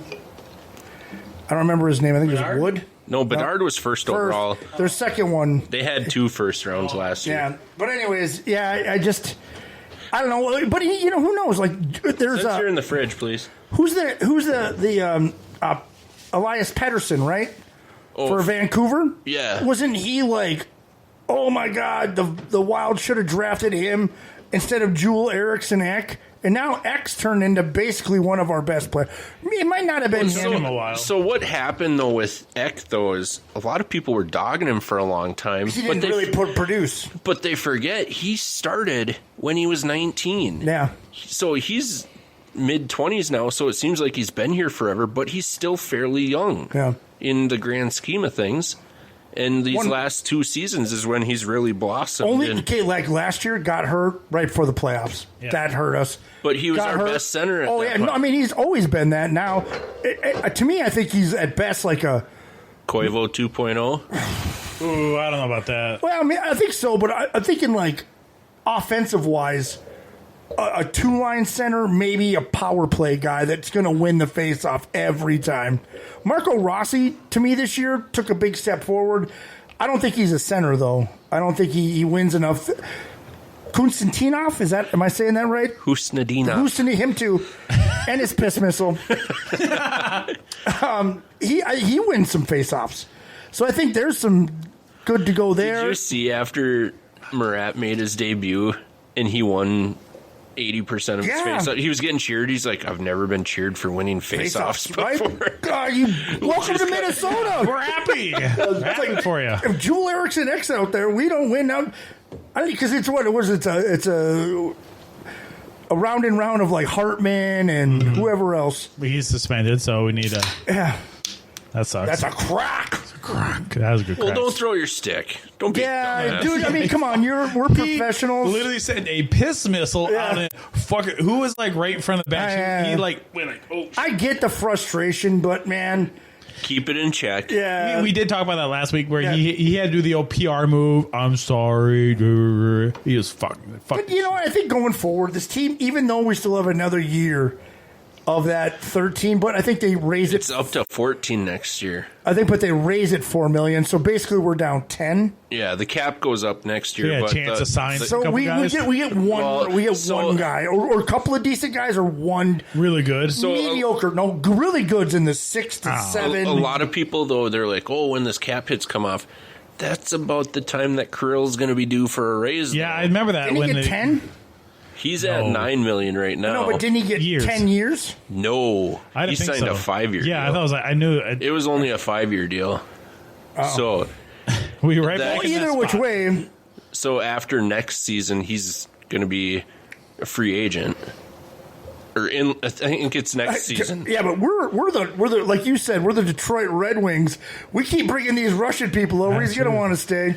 Well, as long as does hockey have the franchise tag? No. Losers. But Get it. So they don't have the franchise tag, but they do have restricted free agency. Yeah. Well, or I think every league should develop what kind of the NBA did. The Larry Bird rule, where if you stay with one team, you get more money. The Supermax? Well, no, I mean, it's like if you stay with this team, you get this much money. If you leave, you can only get this much money. So it's like it keeps people incentivizes them. To stay. I think he, depending on the coaching, I don't know. So this will be the first year in his 10-year pro career between the KHL and the NHL that he has not made the playoffs. Oof. And then they were just talking about the day on the power trip. They're probably not going to like that. No, well, sucks not making the playoffs. Yeah, do better. You do better. I will. Will you? Well, he's only one guy. Hand up on my hip. It's not like basketball where two guys can run the whole show. Hockey is a team sport. It's a big three. Hold on, it's a big three. All right. But I mean, it takes Nathan McKinnon and Cale Makar look like they were doing pretty damn well. No, what's the other guy's Rantanen?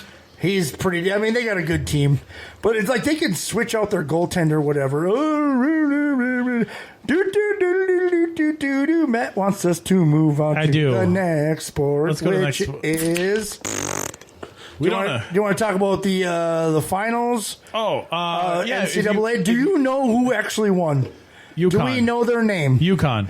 Do we know of our tournament? Oh, out of a tournament? Yeah, we do that. Who did actually win? I actually know who the person is. Okay, that's good, because UConn dominated. Well, it was close at halftime. Oh, yeah, but then after that, that's the way it's been for UConn. It just went, woo! Well, like, they had a 30-point run. Because I turned it on at half and it was 36-30. I went back to Curb. Fuck it, done. I saw UConn take I was watching. They went from a 7-point lead to a 12-point lead. I'm like, yep, done. Game over. And then I look back. I go, oh god, it got worse. Yeah, so I was watching it and they just. Purdue had no answer for him, so your time traveling buddy was wrong. Yeah, he was wrong. Bastard. Wasn't my time traveling buddy. My guy. It was Sam Found, the time traveling buddy. He was pretty close, though. Let's give him close. They were there. They had a chance. Doesn't matter. Yeah, I gave up. I'm like, yeah, this game's over. I'm going back to Curb Your Enthusiasm. So Scott Wilson watched more basketball than Bruce Lang did on Championship Monday. That's sad. The hockey guy himself. I went back to Larry David. I'm watching for a little bit. I'm like, yeah, this game's over. This is not intended to be a racist comment at all. To me, a Neanderthal? Good God, man. I have never seen so many white guys on the court at once. It's happening. Well, the thing with basketball is a lot of these teams like UConn, they lost some pieces from last year's team, but there's still a lot of seniors. And then Purdue has a lot of people. That's why I like the Kentuckys, the Dukes, some of the other blue bloods that I'm not remembering right now. They just get freshmen every year, and then they go to the NBA. There's no team cohesion. So, continuity. Yeah, like Zach Edney and the rest of them. For Purdue? Yeah, they were senior. There's a lot of others. So now UConn's going to lose some more of them. Oh. And they're not, I mean, maybe now Danny Hurley can recruit as well as the rest. But, Calipari's going to Arkansas. I think that opens up a really big contract for Danny Hurley. Did you see to go to Kentucky? Sidebar here. Did you see who announced his transfer status? Yeah, the big tall white kid from Indiana State. Kareem Abdul-Jabbar. He looked great. Hey, do you know who else stayed? Dawson Garcia, Minnesota's best player. Yeah. Nah, Parker Fox is. Parker Fox is not our best player. He's one of them. The Christie kid, Max Christie, was our best freshman. We'll see what he does. But Dawson Garcia is who've watched more college basketball. Not me. Dawson Garcia is our best player. Sorry. Yeah. Well, no, you're the ones Parker Fox, the fifth-year transfer. Out of Aberdeen, South Dakota. Yeah. Oh, that's right. Okay. I'm sorry. But he's what from else Minnesota. is there to do over there? I don't know. Tip cows. Don't drink the water in Aberdeen. That's all I'll say. Anyways. So don't swim? Yes. Going back to you asked me who won our tournament. Yes, I want for the a name. Beer Valley Sports tournament. His name is I used to play baseball with him down in Cannon Falls. Cooper Peterson. Peterson. He won the $20 of swag. Yep, and I already sent him all the stuff, so he will the stuff where you can find the $20 and whatever. Yeah. Way to go. At least Matt didn't win it. No, yeah, that would have been funny. Rigged. I was really hoping I got fourth. I was really hoping that my sister-in-law, Brandy, I was hoping too. Lucky Mucky. Well, I was really she needed Purdue to win for that to happen. I was really hoping that it would have been someone that we knew would have won because there was no names on here. You knew that guy. Did you have to message him to figure it out? Well, it said Cooper Peterson. I'm like, I feel like I know that name. So I messaged him on Snap and he's like, yeah, I put my name in. You could be lying. Hold on. Is he just lying to you? No, but his name is Cooper Peterson. And he said I saw your Snap one day and I joined. I said, all right. Well, you won. Congratulations. Good for him. So, yeah. So, congratulations. Where do everybody else said? I ended fourth. Lucky Mucky was 10th. 10th? Lucky Mucky's 10th. Where'd Squeaks end up? 15th. Bruce is way down there. 13th. For you. You beat Squeaks. Barely. What was Dustin's? You remember? I don't remember. I thought he was Blue Chips, but he wasn't. Okay, I thought so too. Well, anyways, he's probably down. I think he said it's pretty close to the bottom too. I think he had Kansas. Look for the one that had Kansas winning. So I think he said that busted his bracket. Oh, big boy. That might have been dead fucking last. I'm not saying that's him. If it was him, 280 points out of the thousands of. This is by far my worst March Madness ever. Do better. Oh, you're better. Anyway, Scott, do you have a beer, or do we need to go to a break and go to our games? It's up to you. Hold on. What about we talk about the freaking best Minnesota team in the world right now? The Super Chickens. What? Timber Chickens. No, Super. The Minnesota Timberwolves. They will be. They face. Who do they face tonight? The Denver Nuggets. Basically Okay. for the West. Nice. I mean, they could lose to Atlanta or Phoenix in the last other two games, but last night being down to the Washington Wizards. Yeah, it's not the Bullets anymore. No, it's not they should have kept the. How many points did Ann have? Is it 51? Yeah, I saw 51, 7 rebounds, Jesus. 6 assists, or one of those are switched. Yeah.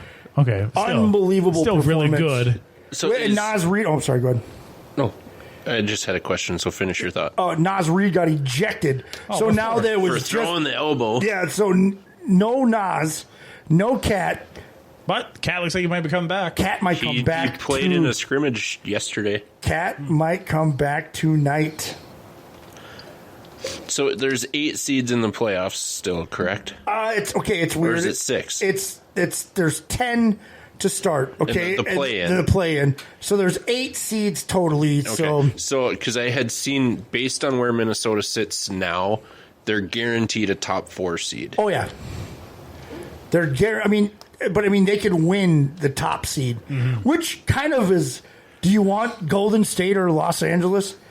I want them. Let's bring it on. But you're talking Golden State now, not Golden State 5 years true. ago. Golden State's been pretty hot lately. Klay Thompson actually found his shot. He had 24 points last night. What's his face? Who's always getting fights for gold? Draymond Green. Draymond Green. If he's there and him and Rudy get into a fight again, oh, that would be. Rudy's pissed. Last night, some guy tried to flop down and hit his knees. They got in a tussle. The refs were good about it though. They just kind of separated them, and we're gonna play basketball. Yeah. And then the Wizards coach was like, we're going to take this guy out. Finch is like, let's roll. Our Frenchman against whatever that other guy's name is, because it doesn't matter. He's for the Washington Capitals. Thanks, Rock. Yeah, no problem. Thought you'd like that. I see they bumped up the Luka Garza. Yep. He's a full-time now NBA. And when he had 16 and 9 in the game that they did that. And if we're just going to have these 3 big men, and if one of them gets hurt, but they didn't play him last night, which the Wizards last night were hitting the 3. They normally hit 12 threes a game. They hit 13 in the first half. And then in the second half, they started hitting more. And then eventually the other shoe dropped. And Ann Edwards, Superman. Hell yeah. Dude, I mean, let me finish on this. What? Ant is able to, now he's circumventing the offense. Last night he was looking for his shot because he was on.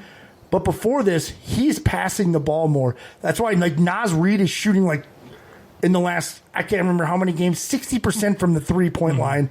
Because he's driving in, he's kicking out, and he's dishing it out. And then when Cat comes back, he keeps this same mentality going.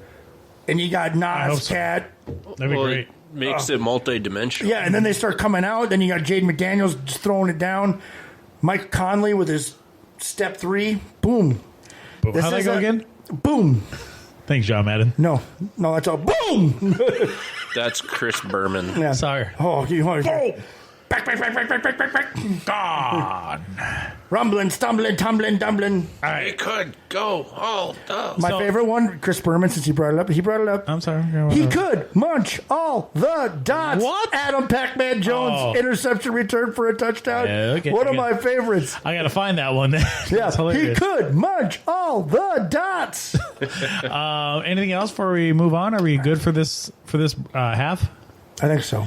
I got nothing. All right, so I just got my questions ready to stump your ass tonight. Okay, so coming up in a little bit, hold on. Hey, one question. Okay, when is the Frozen 4?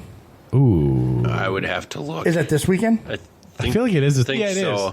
It is this weekend. I just got an email from it's Gophers. Okay, I So know. it's Just Boston, give me one. Who do you think's going to win it? Boston College. Boston College.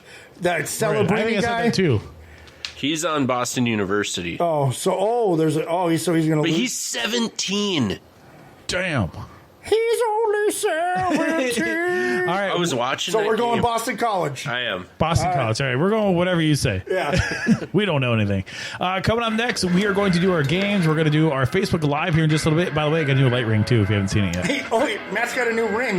Yeah, that ring. Circular. Yeah. Usually rings are circular. Yeah, it's not. Go around.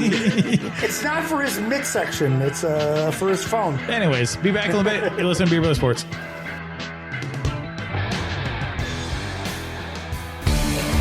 Talking about sports and other things. It's Beer Belly Sports Podcast.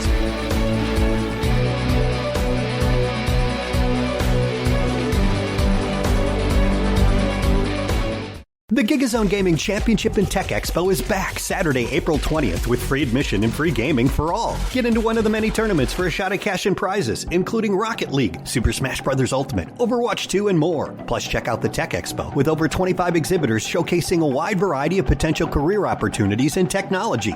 And hear from special guest Danielle Feinberg from Pixar Animation Studios. It's the GigaZone Gaming Championship and Tech Expo, Saturday, April 20th at the Sanford Center in Bemidji, a Paul Bunyan Communications event. This is Lois from the Knob and Kettle Restaurant and Lounge, where we serve our smoked prime rib Wednesday through Saturday night, along with our made-from-scratch soups and desserts. Come enjoy one of our delicious appetizers, like our smokin' poppers, or our walleye bites dipped in our own house-made batter and served with our signature tartar sauce. On Thursday evenings, you can enjoy live music with Lois, 2 miles east of Itasca State Park on Highway 71. We're open noon to 9 Wednesday through Saturday, and we're ready to serve you. The Knob and Kettle Restaurant, your prime destination. You're listening to Beer Belly Sports. Yep, that's what I said. Beer Belly Sports is brought to you by Better Edge, a really fun social betting site that gives the edge back to the bettors with no-fee sports betting. At BetterEdge.com, you, not the book, sets the price of the betting line so you can make bank with no VIG or sportsbook fees. Better Edge is available in 45 states for real betting sports positions. Create an account and use code BBS for $20 on your first order. Play the game without getting played at Better Edge, that's BETTOR, edge.com. Hello, this is Vince Wright, the sports governor of Minnesota, and you are listening to Beer Belly Sports. If you're craving adventure, imagine sinking your teeth into some serious sandwiches with names as quirky as the Cosmos at Herbert and Gerbert's, the Comet Candy, the Nebula, the Tappy, the Tilius, the Spartan, the Quattro, all seriously delicious sandwiches with fun and silly names. As Herbert and Gerbert's continues their quest of spreading sandwich joy across the galaxy, they have equally stellar soups and sides. So the next time you order a sandwich at Herbert and Gerbert's in Bemidji, relish not only the fresh ingredients, but also the delightful wordplay at Herbert and Gerbert's Bemidji. Getting drunk helps you actually listen. It's the Beer Belly Sports Podcast. Welcome back to Beer Belly Sports, where Matt rushes us all the time and doesn't care about our sports takes. I'm just kidding. I am Bruce Legg. There is Scott the main man Wilson, and we got Mad Man Matt Geffrey over there on the far right. Cowboy hat wearing, wrangling son of a bitch. Black on black on black. That's right. Black shorts, black shirt, right. black cowboy hat, black microphone, black headphones. As he's belting out, "Cowboy, take me away." Hey, that's a good fucking song. Yeah. Anyways. What color is the stuff in your pants after that fart, Scott? Yeah, Scott, what the fuck? That was nasty. I don't know if anybody heard all that. No, they didn't. Way to call me out on it. What? You just died in your pants. Pretty sure that's something I heard from Ghostbusters from the early 80s. Slimer. I bet it was. Your underwear is Slimer. You son of a bitch. If I end up. You know what? That's too damn bad. We were all last week, and I think it was me the week before, and It's been a while for I've you. been on it numerous times in the 2 months I've been on here. Oh, that sucks. That's great. Bruce is normally like the one on every time. Yeah, no, it's normally not been me lately. I'm super happy about that. Yeah, tough break. Yeah, it's I keep listening back though, and I'm like, that probably would have been me, but we didn't write that down. So, well, we need our Dustin. Dustin need to come back. He's sick right now, so that's why he's not here. Flow master. Master Whore, as he called us. He called us, "What's up, whores?" Whore. It's went to the whores. The whorehouse. Yeah. Well, what are we going to do first? Well, it's up to you guys. What do you want? Let's do your misconnections. We normally always do that. Misconnections. All right, we'll get to the page that I need.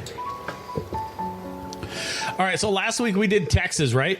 Yes. Yes. This one, it's going to be Florida. So misconnections in Florida. Now, there's a lot. I'll tell you that. As he's reading him off, he said, "This is a weird state." There's some weird things in here. This might go for 2 weeks. Anyways, number 1, Port Orange Flea Market. Giving it one more attempt to find the 300-pound guy I saw at the flea market. Just want to ask you a question. Thanks. The old flea market. Things happen at the flea market. Wants to ask a question. Yeah, I just want to ask a question, man. What do you think the question is? Don't know. Are you down? It could be. No. DTF. Next one. Pretty thick black woman at Walmart. Again, this is in Florida. Saw you in the store. In fact, I passed you several times. I could not take my eyes off of you.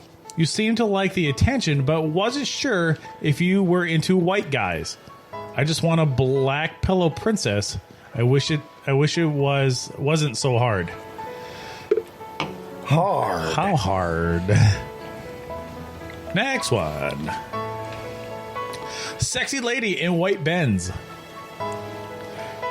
Used to provide... Hey, what was that? Sorry. Sexy lady in white Benz.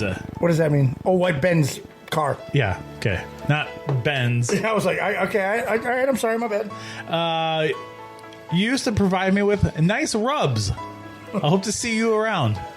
What kind of rubs? I did not specify, but you can use whatever you want. That leaves it up to the imagination. But it's a sexy lady in white Benz. Is she giving him like barbecue meat rubs or something? Yeah, just a little rub. You're tenderizing the meat. You never know. People are weird in Florida. Next one. Do they tenderize meat in Florida? I don't really know.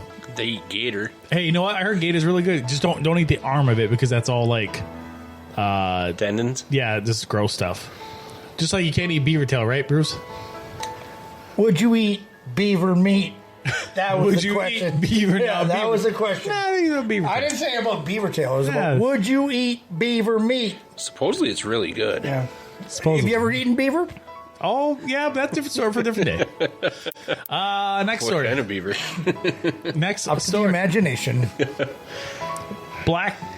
Big black top wanted. Would like some big black top. Wow.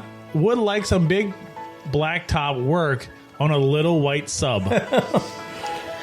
Okay. It's Napoleon Dynamite's brother. It could be, but what it means by sub, he's a submissive person. I know. Okay, I bet. Or an unsub. Maybe he is a criminal. Criminal Minds reference. Yeah.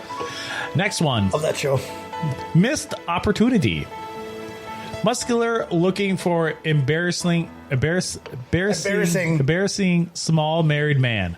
Looking for another married man who is totally in shape, totally alpha, who enjoys has full over another male.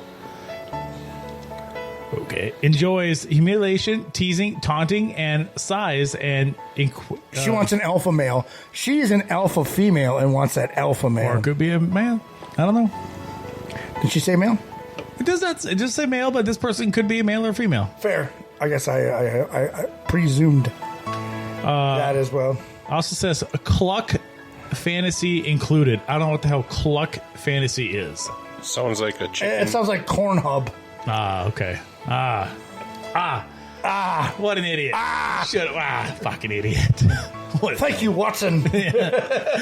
I am Sherlock. Missing pool buddy. missing my pool buddy, I would host a pool game and we would play with each other with each other's sticks and play. Let's get a game up.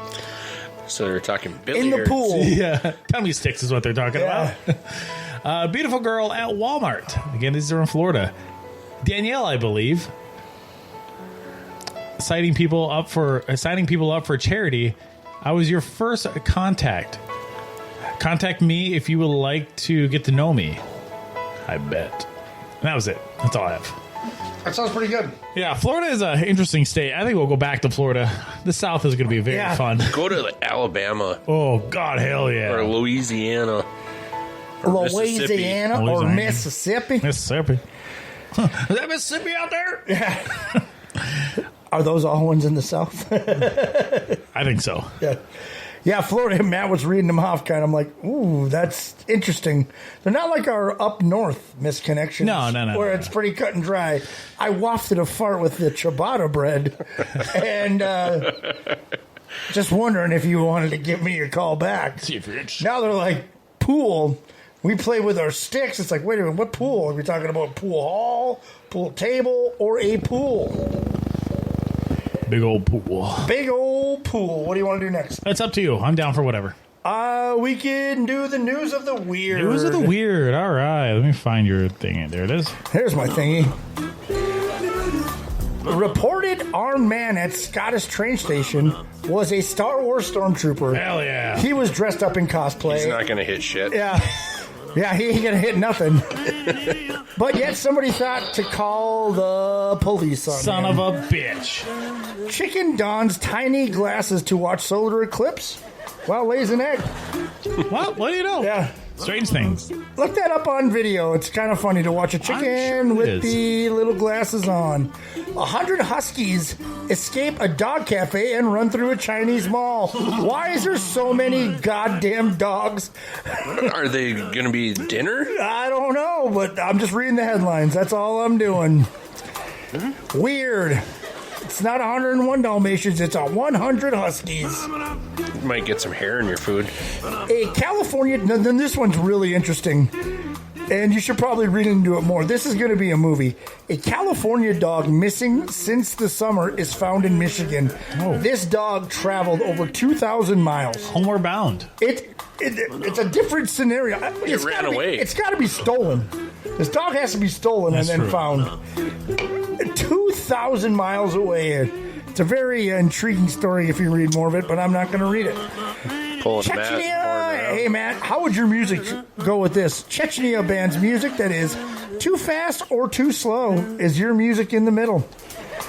I start walking your way. You start walking mine. Your music, you'd be banned. Your music is banned. In the middle. Oregon truck crashes, releasing 77,000 salmon into the wrong body of water. Whoops. That's an accident. Is that an invasive species now? It could be. It doesn't look like it's in Minnesota, so I don't think we have to worry about it. Italian mayor offers free goats to anyone who can catch them. Matt, could you catch a goat? Let's find out. Oh, I would love to see this. There's actually... I actually have a cousin that has goats. I would love to see if he would let you try to catch a goat. Well, he is from South Dakota. I'd try it. I know you would. Look at that cowboy hat. Says you would. I would really try it. Yeah. Don't. And the last one. Scott Wilson. Oh, damn. Airplane passenger fined in Sydney for urinating in a cup.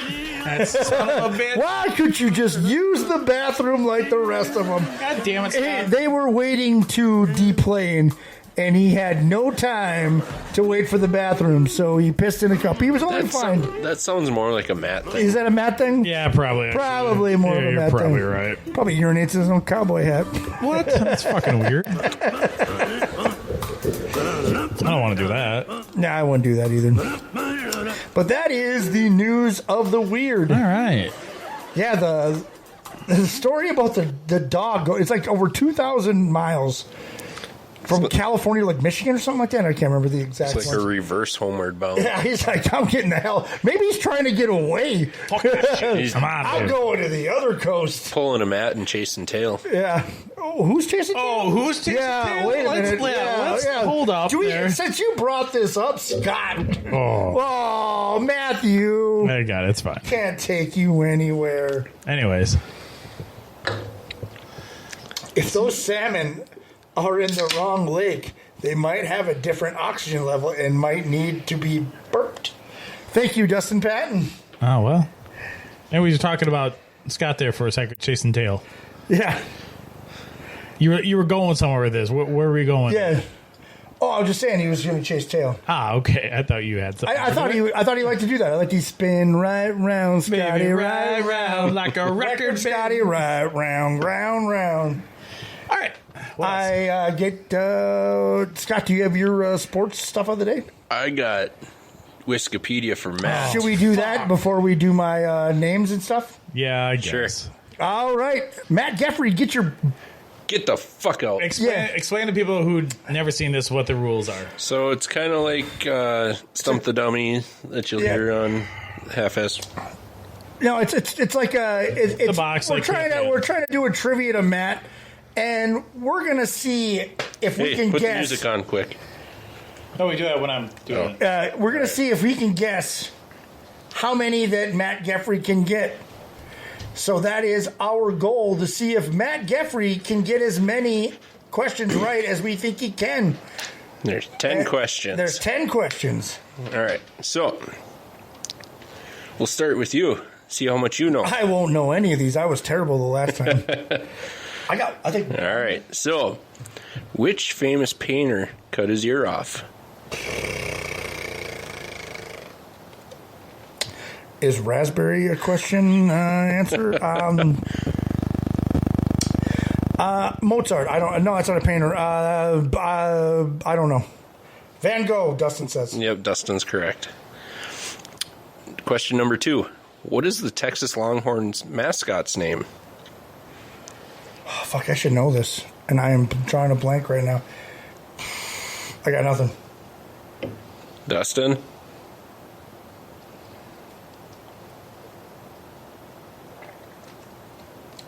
Should I wait for him or should I give it? Just go ahead. It's Bevo. Nope. Yeah, Bevo. Yep. Prince's home, also known as Paisley Park, is located in which Minnesota city? Not a diet.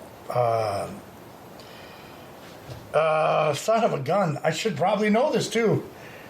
No.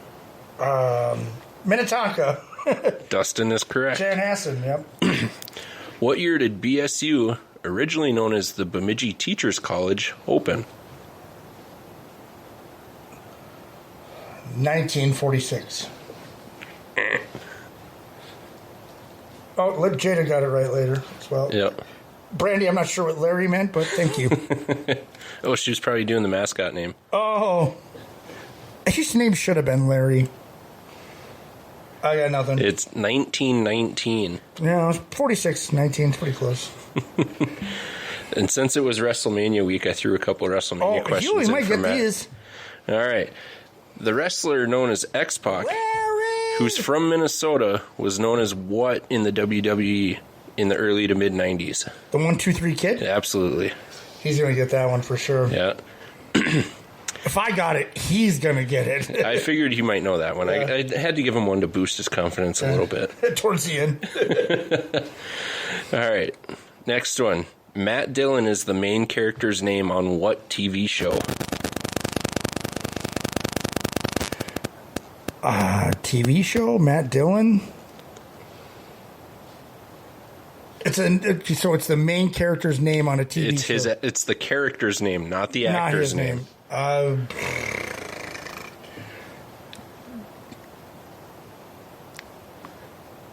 Malcolm in the Middle. No idea. Gunsmoke.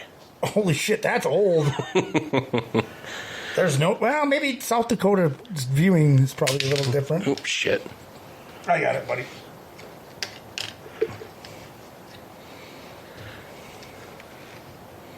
All right. Next question. What classic rock group was created as the result of a lawsuit?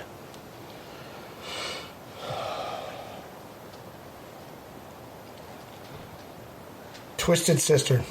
Starship. Oh. Was Jefferson Airplane then Jefferson Starship, and then they broke up and they got to keep Starship, and one of the other guys got to keep the Jefferson part of it. Larry! All right, question 8. Another wrestling question. What WWE wrestler died in Minnesota in 2005? Kurt Hennig. Nope. Eddie Guerrero. Oh. He might know that. All right. I'm guessing so far 3 for him. Yeah. So this He might know the Chanhassen. I'm guessing he's probably going to know the 2 wrestling ones. So this one I will be surprised if he knows. Who was the football player that was originally from International Falls, moved to Bemidji, and eventually had a Hall of Fame career in the NFL? It's like, son of a bitch. Not Bronco. It's somewhere in my stupid brain. It's there. Bronco Nagurski. I don't know. Yes, it is. Okay. Yeah, Dusty. Yeah, you're both right. And then this is a homer one for Matt. The famous Rowdy Saloon in Deadwood was named what? Sluts Welcome. Wow. I don't know. The Gem. Oh. That's the 10. That's a 10. Let's go get him. So what do we think Matt's going to get? Yeah, I'm gonna go 4. Bruce says 4. I'll go get him. Oh, God damn that stupid thing.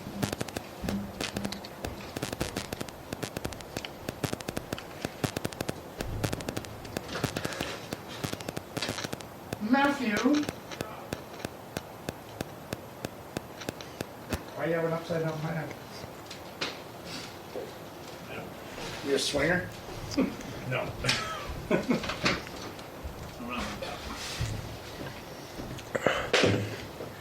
I'm not like that. He smacked his own ass. All right, get my headphones back in, then I'll play your music. Am I going to be... Jada said... Okay, never mind. We can't put that out there. Oh, not allowed to read things? No. Okay, fine. Hold on, music first. He did, Dustin, but I took it. No, I mean, I didn't take it with me. Oh, no, he left his phone. Yes. All right. Ready for your music? Yeah, let's go. Let's go, Nipples. All right, you ready? Yep, hit me. Question number 1. Okay. What famous painter cut his ear off? That's exactly the same thing I said. That wasn't right, by the way.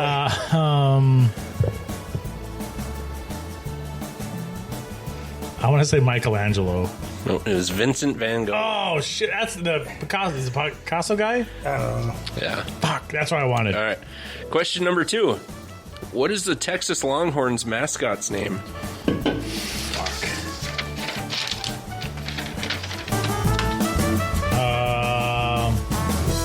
I feel like it's Benny. Bevo. Close. Bevo. Shit. 0-2. All right. Question number 3. Oh, I got him some wrong answers here. Prince's home, also known as Paisley Park, is located in which Minnesota city? God, I would say Eden Prairie. Nope. Minnetonka. We were so far off. Me and you suck at the Chanhassen. Ah, damn. All right. Question he has a studio. He did have a studio in Eden Prairie. Question number 4. What year did BSU, originally known as the Bemidji Teachers College, open? 1894? 1919. All right. Since it was WrestleMania weekend, I threw a couple in there for you. Thank you. All right. This wrestler who's from Minnesota was known as X-Pac, but in the early to mid-90s was known as what? 1, 2, 3 Kid. Yeah, absolutely. I already checked that one right. That is correct. I got one. First one I got to, buddy. All right. Matt Dillon is the main character's name on what TV show? Matt Dillon is the actor's or the character's name, not the actor. 90120? Is that No. That's not even a right show. Gunsmoke. Oh, fuck. Yeah. All right. Which classic rock group was created as a result of a lawsuit? Jesus. That's not it. It's not it. Don't say that. Not my final answer. Or don't fill out the whole thing. It's not JC. I don't know, Boston. Starship. Oh, fuck. And once you Which said it, was Jefferson Starship. Oh, shit. All right. Here's the next God, wrestling-related that's tough. one. Which WWE wrestler died in Minnesota in 2005? Eddie Guerrero. There's two. I knew I didn't get it right. I said Henning. That is correct. All right. You got to listen to this question. It's a little wordy. Okay. Who was the football player that was originally from International Falls, who moved to Bemidji and eventually had a Hall of Fame career in the NFL? Oh, we talked about this one time. Shit. Dustin and I got this right. He played at BSU, right? No. Oh, okay. And actually, he didn't even get to play for the Lumberjacks when he was here. I don't even know. You're getting a lot more hints than we did. Yeah. Paul Cruz. Bronco Nagurski. Paul Cruz, not Paul Krause. Paul Cruz. And is that the quarterback from Longest Yard? Paul Cruz? No, he was a defensive back for the Vikings. That's Krause. Paul Krause. Krause. Oh. Dumbass. Whatever. Fuck Cruz off. is the quarterback. Yeah, Cruz. All right, last question. Question number 10. Jesus. This famous rowdy saloon in Deadwood was named what? Oh! I see it. And you guys fucking I gave you a homework question, too. I did. I see it, too, and it's going to be pissed me off, and I'm not going to get it. Jada, you're not right. Dustin is basically the only one that's on the verge. Unless Homer figures this out. Fuck. It's going to piss me off. Fuck. No kidding. Hopefully. I don't know.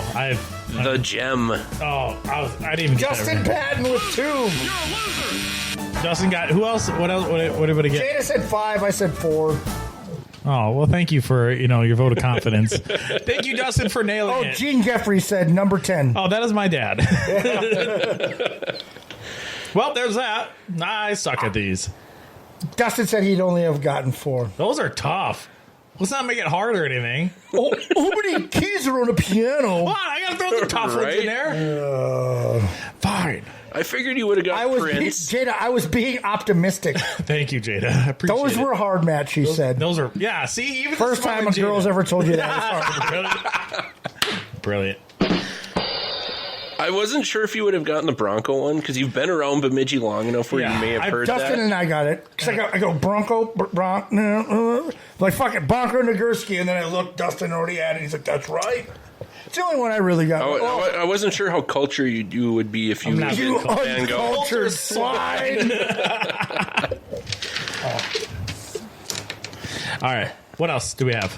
Well, we get your name game. Yeah. So, 2. Both wrestling ones. Which I thought with your history in radio, you may have known the Starship one. As soon as you said it, I was like, fuck. And who doesn't love a good Western? Gunsmoke. None of us do. I don't. Do you? Oh, what the fuck is wrong with you? I like movies in my era, somewhere near it. Movies in my era. Boobies in my era are even better. There you go. There's one. Then you got area codes over here. Wait a minute. Area codes. It's still 218. Never mind. Dumbass. Anyways. All right. We're going to start off with the name game. The next one's going to be a little bit different. Karen Kira Underwood. You guys holding hands over there? Dido. IROC. Ogden Morrow. Helen Harris / H. Nolan Sorrento. James Halliday. I just want to let you know one of our listeners already got it. Samantha Cook / Artemis. Characters on the Matrix. It's Always Sunny in Philadelphia. No. fuck. Artemis. Ready Player One. Oh, shit. Wade Watts would have been the last one. Well, I heard Dido and I was thinking freaking White Flag. I'll go down with this shit. You go down with this shit? I will go down with this. Yes. All right. Mr. Myrtle. Tommy Timmons. Timmy Timmons. Bertram Grover Weeks. Kenny the Heater de Nunez. Michael Squints Palladorus. Who are the characters on the Sandlot? Can we get names? Scott, the Sandlot. Thank you. First, anyways. Jada's beat both of you on these, and I did not run these by her at all. Oh, good for you. All right, here we go. William Baldwin. Chemo. Matthew Vanderwink. Liz Bretter. Darnold Braden. Rachel Jensen. Brian Bretter. Peter Bretter. And Sarah Marshall. Who? Scott, the movie Forgetting Sharon Marshall. Oh. That is correct. That's good. I added this one today because I had a little extra time. What? Nice, Dustin. You've already told us you never watch movies. Doug Thompson. So yeah, any movie? Doug Thompson. Mr. Larson. Gary Potter. Gary Potter Auto. Virginia Vennett. Derek Chubbs Peterson. Shooter McGavin. Scott, Happy Gilmore. Fuck. Did you say your name? I did. He did. He got me. Yeah, no, Jada, he's never seen The Sandlot. What the fuck, Dustin? You son of a bitch. You sandbagging son of a bitch. He's not a Sandlot son of a bitch, that's for sure. All right, now this Funky one, butt lovin'. This one, I am gonna say the names off an album. And Are they soundtrack names? No. It's the Band? song names off a particular album for 1 point. So, Scott, if you can keep points for me. For 1 point, you get who sings it. 3 points, you get who sings it and the name of the album. These ones are kind of easy for a couple of people. I don't know you as well. He likes my type of stuff. Okay, well, I knew he liked hair metal, so here we go. I bet he does like hair metal. Force of Nature. The Fixer. Got Some. Amongst the Waves. And Just Breathe. Matt. Faith Hill. Negative. Yes. Newfound Glory. No. Dustin, what is it? I know he knows this is the one for him because I got 3 of you. Oh, is this Just Breathe? Is it live? No. Pearl Jam. What's the record? Rich Howe got it too. Pearl Jam. What's the record name? Who gets it first? Fuck, I don't even know. I knew Dustin would only know this. Wow, great. This was I did one for each of you. Yeah, okay. Yours is a kind of a guess. That's fine. All right. It's got the sheep on the cover. Nailed it. Fuck, I don't remember that, Rich. All right, I'm moving on. We Bury the Hatchet. Burning Bridges. What She's Doing Now. Matt. Garth Brooks. What's the name of the... Is it No Offenses? Incorrect on that. Loser! You're a loser! It was a backspacer, Dustin. And it's Ropin' the Wind. This is the next one. Shit. Love on the Rocks. Living for the Minute. Your Mama Don't Dance. Fallen Angel. And Every Rose Has Its Thorn. Scott is Guns N' Roses. No. Oh. Every Rose Has Its Thorn is GNR, isn't it? No, fuck. Oh, no. I know it now.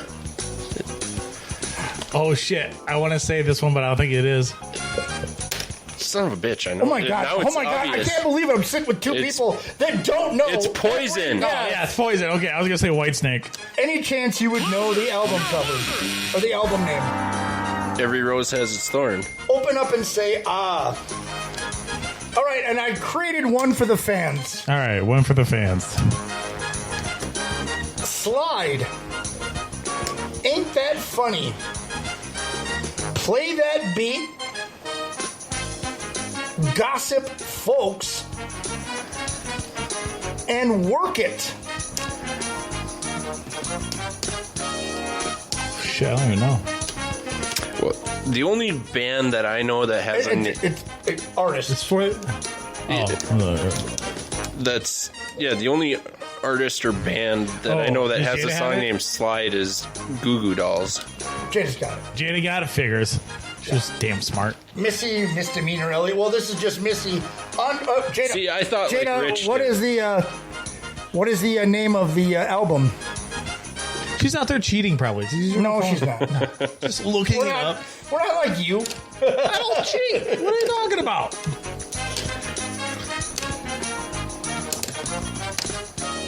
Put it back into it. Is it worth it? That Let me is work it. it. Oh, that was fun. What do you guys think about the music bit? You guys think there's any chance in hell? I like the music ones. Okay. I kind of like. It was a you're tough a little trivia bit more day. like. I kind of figured. As soon Matt, as- I knew what Matt. I know Matt's a big Garth Brooks fan. What? I knew Dustin was pro jam, and I'm like, the one time As- I rode with you, you're a hair metal guy. So I'm like, As soon as I said GNR, I was like, no, that's not right. and then you looked at me and you're like, it's GNR. And I'm like, then, No, Bret Michaels. Every rose has its thorn. That's fucking Poison. I know that. You know, I do with Bret Michaels, but I don't know what band. I rushed Under him. construction, Jada. Not greatest hits. That probably isn't greatest It's hits. probably on there. Doesn't count. Everybody can say that. Greatest hits. Yeah, greatest hits. Well, fuck. Well, I mean, you're right. That's not what I'm looking for. Not the other six. Yeah, true. What do I have next? Do we have any bench questions? Do we have any? I didn't see any. If you have any bench questions you want to send to Rich, us, Jada, Brandy, Rick. anything fun. Rick and Brandy, you do not win the $20 for Beer Belly Sports shop. Sorry, you win. Brandy was super close. Yeah. I was hoping that she was the one that was going to get Forgetting Sarah Marshall because that's one of our favorite movies that we like together. Jada says, "What makes someone a goat?" The greatest of all time. What makes them that though? Well, there's got to be that's a very loaded question. That could be if you still stick with music, albums, album downloads, or people bought albums and concerts and stuff. I mean, I think music. They I set think the music standard. I think music is so subjective. I get that. That's good. That is so. I think in sports, But it's got to be stats. I don't even think. I mean, championships can be there, but Dan Marino talked got to to you. be. He's not better He's than Tom not in Brady. the conversation. Not He's not anymore. even in the Not same anymore. conversation as Joe Montana. Oh my God, Joe Montana couldn't hold Dan Marino's jockstrap just because he was with Jerry Rice, John Taylor, Roger Craig, that offensive line, Steve Wallace, Brent Jones, and then even the first one, Dwight Clark. Let's talk about Bill Walsh, one of the creator of the West Coast offense. Let's just talk about a guy Calm that's out down there over by there. himself. Calm That down. struck over a there. nerve. No shit. Calm down. Oh, come on. The guy that threw for the most yards in a season and the most touchdowns, it lasted for 20-plus years, and Joe Montana? Please. Too excited over there. Well, if you're Please. you going, because most people go right off of the championship count. I know what I'm saying. I'm like, there's got to be championships kind of matter, but All right, greatest of all time. who's winning the Calder? Faber or Bedard? Better be Bedard. It's going to better be. It's gonna be, even though it shouldn't be, It should be Faber. based off of who's been most valuable to No, I their give you team. that. Honestly, Faber. even on ESPN last night, They're they going said- that way now. They said Kirill The and thrill. Faber are the next. Oh God, what the hell's the defenseman's name from Colorado? I just said his name earlier. McCarr and McKinnon. So I think they're heading that way. It's probably going to be Bedard, though, because he got all those sexy numbers. And like you said earlier, the quarterbacks always win the MVP. So based off of championships and shit, we'll go back to the quarterbacks here. Does Eli belong in the Hall? No, he does not. But he got in there. That's not his fault. Eli's not in the Hall of Fame. No, not yet. He's not? Oh, then he does. But he's got as many Super Bowls as his brother. It doesn't matter. Dude, that guy. He beat Tom Brady. It's beat him twice. Twice. There you go. David Tyree. His regular season stats suck. He was good when it mattered. And he had a really good defense, too. Is Trent Dilfer in the Hall of Fame for winning one? Brad Johnson. Yeah. Doug Williams. He should be. Oh, yeah, he should be. Tell me what team Doug Williams played for, Matt Geffrey. Redskins. Oh. Fuck off.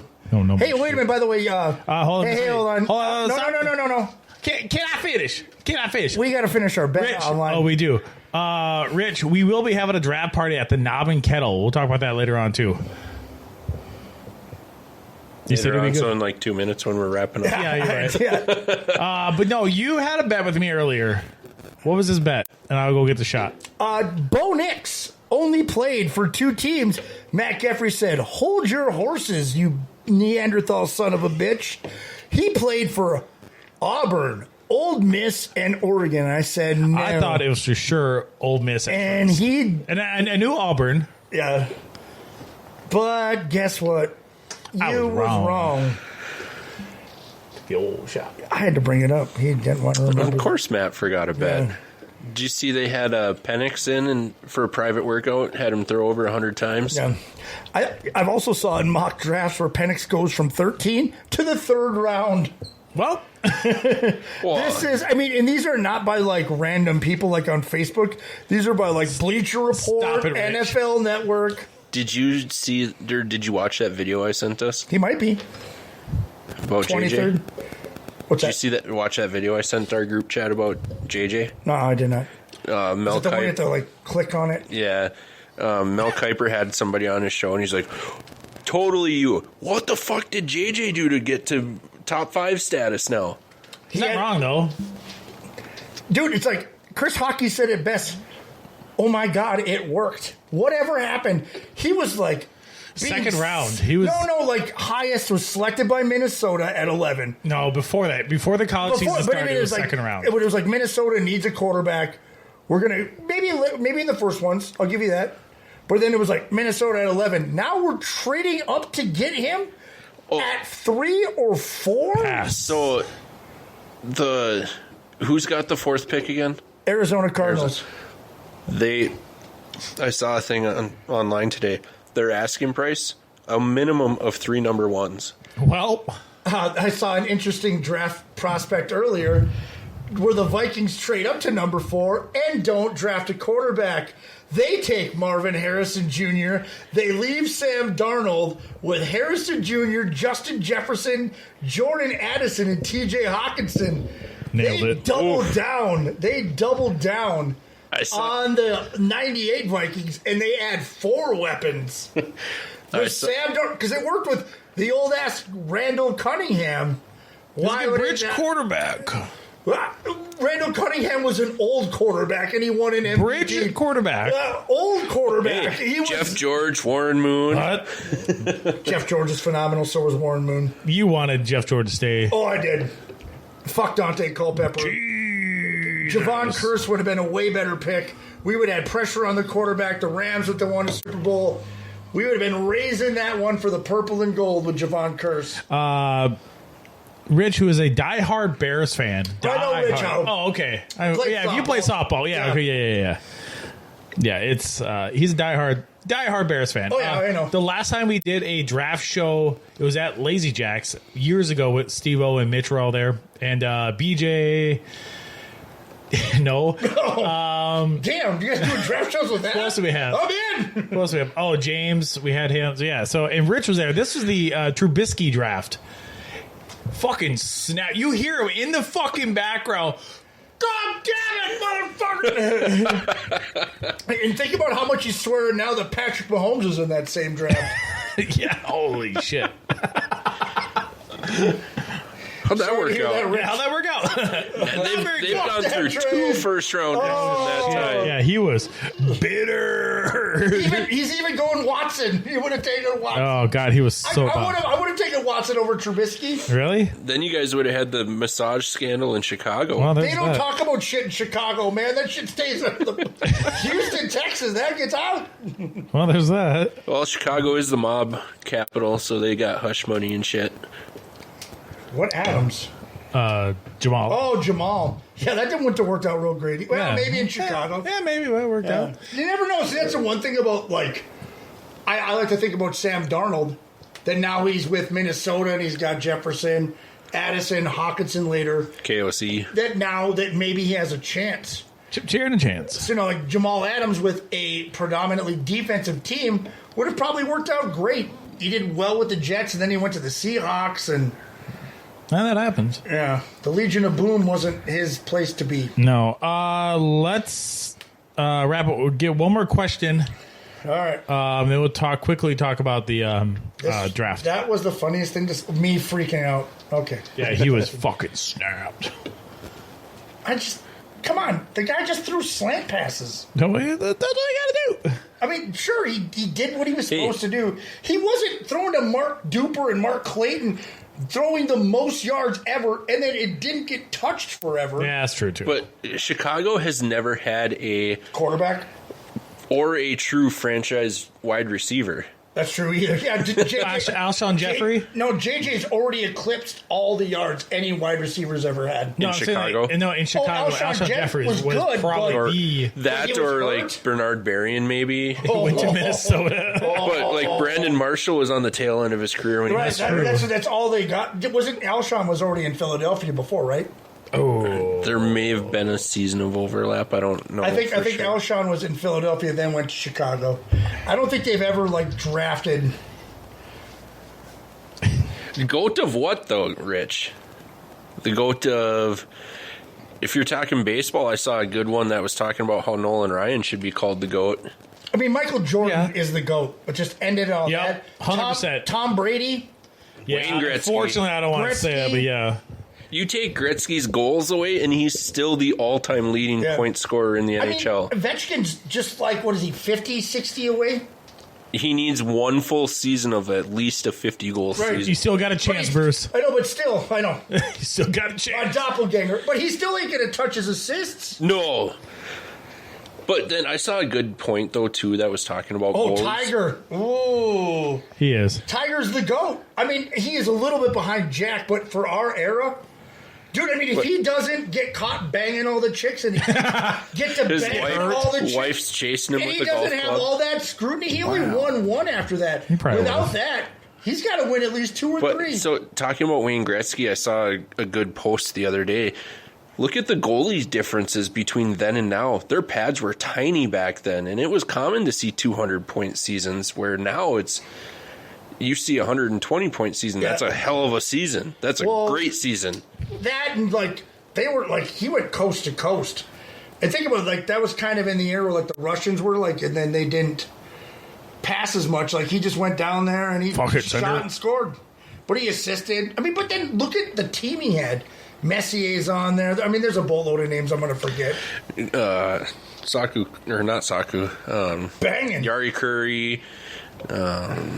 He went from a loaded Edmonton team to a very good LA team. Yeah, I know Robitaille was on. Luke Robitaille. Robitaille, yeah, I know that guy. Yeah, whenever it's over, Matt throws a little water in there, shakes it up. More Tussin. Yeah, got him. More Tussin. I love this show. All right. That's so much fun. The Gig Zone Gaming Championship is going to be here in Bemidji. It's going to be next weekend, Bruce, on the 20th. And the Tech Expo as well is going to be here. Next weekend. Look it up. It is next weekend. This weekend? Okay, next. Okay. Next weekend. On the 20th is when it'll be here. So if you want to go, it's free. Pinball, arcade games, the tournament games, which you got to sign up for. Go to geekzonegaming.com. You can see it there. But yeah, anything else I can think of before we get to our sponsors? What'd you learn today? 7th Avenue Pizza, before pizza became trendy. Herberts and Gerberts, sandwiches and soups. Better Edge, get $20 on us. We use that promo code BBS. Also, the Master Championships happening right now, too. You can check that out on Better Edge. Hey, you want to be hip to be square? Be at Knob and Kettle next Thursday for a NFL draft party. Next Thursday?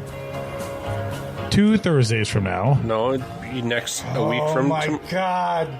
Son of a bitch. It's 2 weeks from now. I'm literally looking right at it. It's the 24th. It's 2 weeks from tomorrow. Oh, is it 2 weeks? Yes, 2 weeks from now. We'll be at the Knob and Kettle for the Pro Football Draft Show. Can't say NFL Draft. You're a pro football. That's why it's called the big game now and not the Super Bowl. Yeah, I know why. And I get it. I don't give a shit. Who else we brought to you by, Matt? Being brought to you by 100 Club, MN100club.org. It is a foundation that gives back to the families of the fallen heroes in the line of duty. That is police, fire, EMS, and correction officers. So yeah, these are people who have died in the line of duty. This organization gives back money to them to help them pay for everyday life, like especially like funeral costs and everyday things. And also Paul Bunyan Communications, powering us with the Gigazone. Gigazone. So Matt doesn't have shitty internet anymore. Yeah, you're welcome for that, guys. Thank you, Brian. Yeah, Brian Bissonnette was on earlier with us. If you missed it on the live stream, we'll have it for you guys tomorrow morning on the when we play the actual. It's about 5 a.m. 5 a.m. usually when it drops. He'll talk about all the Lumberjacks games. Yeah. Everything to do with, and there's a boatload of free stuff. And if you have a kid that's looking to get into technology, go. Yeah, 100% go. So, Matthew, what'd you learn this week? What I learned is that I'm not very good at your fucking Wikipedias. Jesus Christ, that was tough. I thought you would have gotten 4 or 5 out of those. I didn't think they were too hard, but apparently they were. Yeah, that's fine. I even stumped Jada and Dustin on a good number see, of those them. are tough. Jesus. What'd you learn quickly? I learned that Bert Kreischer was the catcher for Brad Radke. Yeah, that's fucking mind-blowing. And they played against Danny Graves, a Cincinnati pitcher. Yeah, Hall of Famer. A TikTok that Matt sent me. Yeah, you're welcome. I didn't realize that comedian was that guy. Yeah, it was unbelievable. He sent me that. I thought it miss originally. you, Dustin. And yeah, he was like, yeah, Danny Graves used to throw heat, but it might be. It's like, wait a minute, he's from Tampa. And and he's like, wait a minute, you played with Brad Radke? And Bert Kreischer's like, yeah, I was Brad Radke's catcher. I'm like, holy shit, what a Minnesota connection. Brad Radke, Bert Kreischer. I mean, he's obviously not from Minnesota. Yeah. All right, well, that's going to do it for us. Thank you to the What writers. did you learn? I already said. I'm never good at damn questions. Scott's making them too hard. Yeah, all right. In the words of Red Green, keep sticking on this. Okay, bye.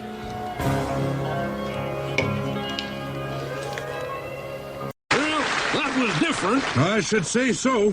So many of these songs are long and boring. Yes, they finally managed one short and boring. Does that mean they're getting better or worse? Thanks for listening to Beer Belly Sports. This has been a Gaffrey Productions show. So now you just know it's gotta be quality.